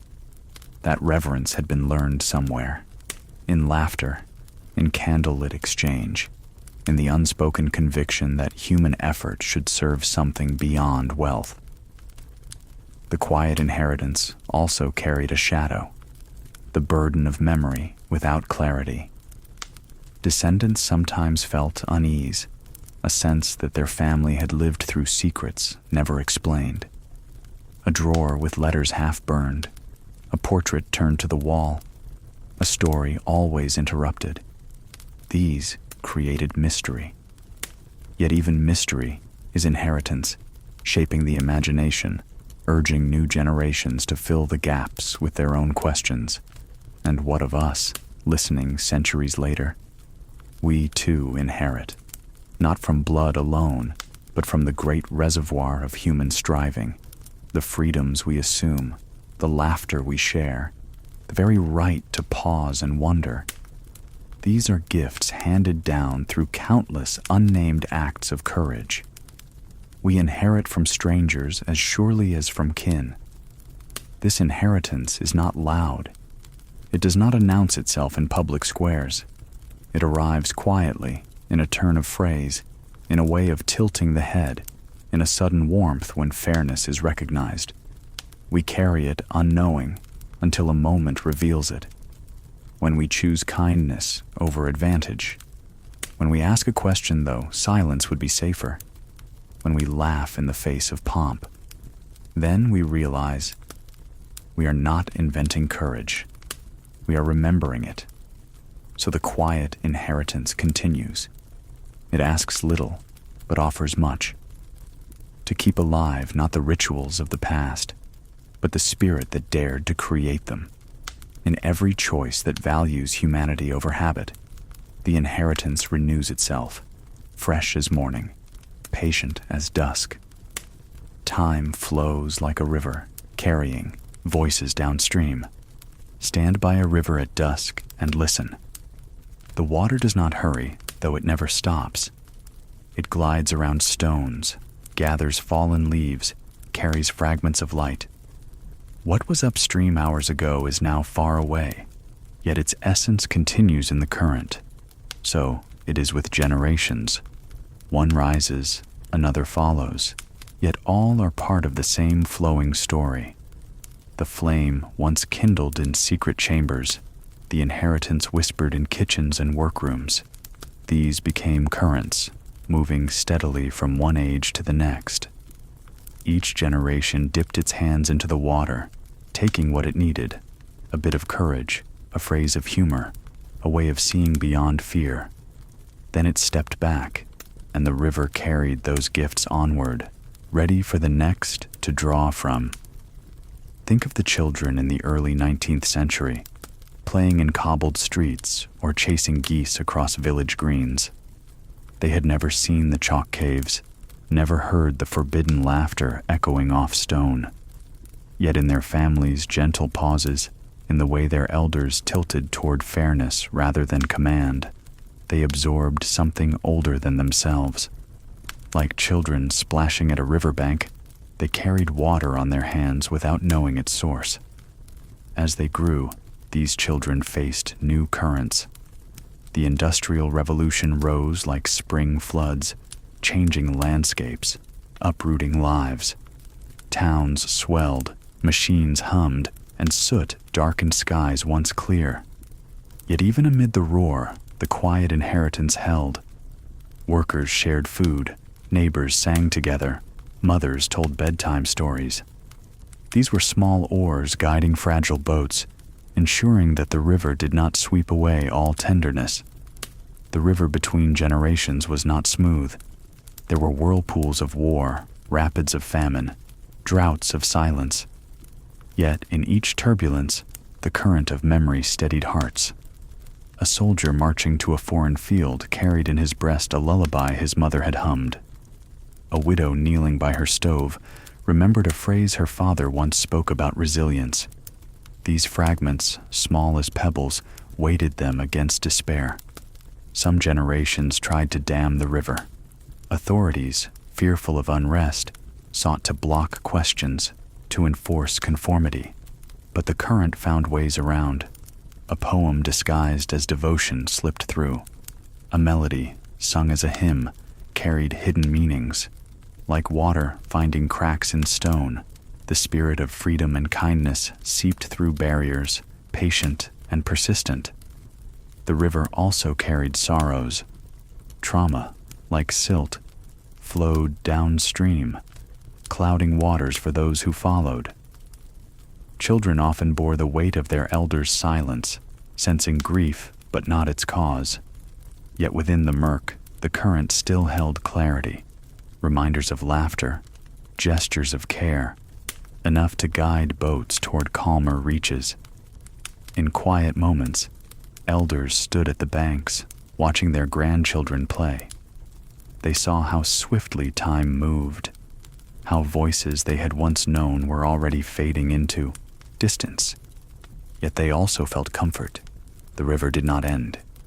It curved beyond sight, yes, but it continued. Their part of the journey would merge with others, flowing on. For us, too, the river flows. We drink from water shaped by centuries of courage and tenderness. The freedoms we enjoy, the rights we claim, the humor we share in dark times, all these were carried to us by generations before. We may not know their names, but their voices ripple beneath the surface, guiding us still. The gift of the river is its constancy. Though each generation believes itself unique, the current reminds us we are joined. What we choose today, how we treat one another, what songs we sing, these will flow downstream. Children not yet born will sip from waters we have touched. Our laughter, our kindness, our courage will drift into their stories, just as others drifted into ours. So we are called not to block the river, nor to hoard its waters, but to keep it clean, to add to it clarity, so that those who come after may drink deeply and be refreshed. Even a small kindness, a word spoken gently, is like a clear streamlet entering the flow. And when at last we stand at our own dusk, hearing the water move on without us, may we know with quiet assurance, nothing good is lost. All drifts onward, part of the wide and endless current. Even as night deepens, a few lanterns still glow. Imagine a long road stretching through dusk. The sun has set, the houses along the way have darkened, and silence settles like a shawl. Yet here and there, a lantern still burns. In a window, by a gate, in the hands of a traveler. The light is not loud, not commanding, but it reassures. It says, someone is still awake. Someone still keeps watch. By the late 19th century, much of the world had moved on from the whispers of hidden chambers. Factories roared, trains shrieked, and new cities lit up with gas and electric lamps. Yet amid the flood of modernity, small lanterns of older wisdom remained, carried by men and women who had inherited not just words, but ways of seeing. These lanterns were not always recognized. To most, they looked like ordinary acts. A teacher lingering with a troubled student after class, a midwife humming to steady a frightened mother, a clerk slipping bread to a hungry child before closing shop. These gestures did not alter empires, but they lit the way for weary souls, one at a time. Lanterns also glowed in stories. Grandparents, sitting by hearths, told tales of courage disguised as parable. They spoke of ancestors who once gathered, or once laughed where they were told to be solemn. The details blurred with time, yet the spirit remained, a reminder that life could be questioned, softened, reshaped. Each retelling was a wick trimmed, a flame renewed. In cities, lanterns took the form of communities bound not by wealth, but by trust. Workers pooling coins to care for one another in sickness. Neighbors sharing meals when wages ran. Thin immigrants teaching songs from homelands, weaving their threads into new cloth. These were lantern circles, glowing against the dark of hardship, reminding all who gathered that they were not alone. There were darker nights, of course. Wars broke, factories collapsed, voices were silenced. Many lanterns were shattered by grief, their light extinguished too soon. Yet here lies the mystery. Even a broken lantern leaves memory of warmth. Survivors, recalling its glow, often carried embers forward in their own quiet acts. Thus, the light endured, though no one could trace its exact path. Some lanterns burned in books. Authors with gentle pens wove characters who struggled, doubted, laughed in unexpected places. Readers, touched without knowing why, felt less alone. A novel left on a nightstand, a poem tucked in a pocket. These were portable flames, lanterns to be opened whenever night pressed close. Women, especially, became keepers of last lanterns. In homes, they tended not just food and fire, but also spirit. They reminded families that love was not weakness, that tenderness was strength. In charitable halls, they stitched clothes for strangers, their needles flashing like sparks. Their lanterns shone in spaces where history rarely looked, yet their light guided countless steps. Lanterns also survived in silence. A prisoner, locked away, might recall a kind glance once received. That memory became his lantern, small but enough to endure. A widow, grieving, might remember her husband's laughter at injustice. That sound, replayed in her heart, was a light no darkness could wholly smother. Toward the century's end, electricity began to spread. Cities glowed brighter than ever before. Yet paradoxically, the more artificial light filled streets, the more precious the small human lanterns became. For in the blaze of progress, one could feel invisible. It was the lanterns, the personal, the kind, the quiet, that reminded individuals they were still seen. So the last lanterns, though never famous, carried forward the inheritance of earlier times. They linked centuries, one flame to the next, until what began as daring laughter in hidden caves had become something woven into daily life. Not spectacle, not rebellion, but gentleness practiced faithfully. We, too, live among lanterns. We may not notice them at first, the smile of a neighbor, the patience of a nurse, the story of an elder. But when our own night grows heavy, we realize their glow. They light our way, not with grandeur, but with presence. And when we, in turn, offer such a light, when we listen, when we comfort, when we laugh at pretension, we carry the lantern onward. We become part of the long chain, stretching back into forgotten chambers, reaching forward into unknown dawns. The last lanterns remind us that history is not only recorded in books or carved in stone. It is also carried in small flames, in gestures so ordinary they are overlooked, yet so steady they outlast empires. And perhaps, when all else fades, it is these lanterns that matter most. Thus, the last lanterns glow, quiet, enduring, enough to guide one step at a time. And perhaps that is all history ever asks of us, to keep the light alive, however small.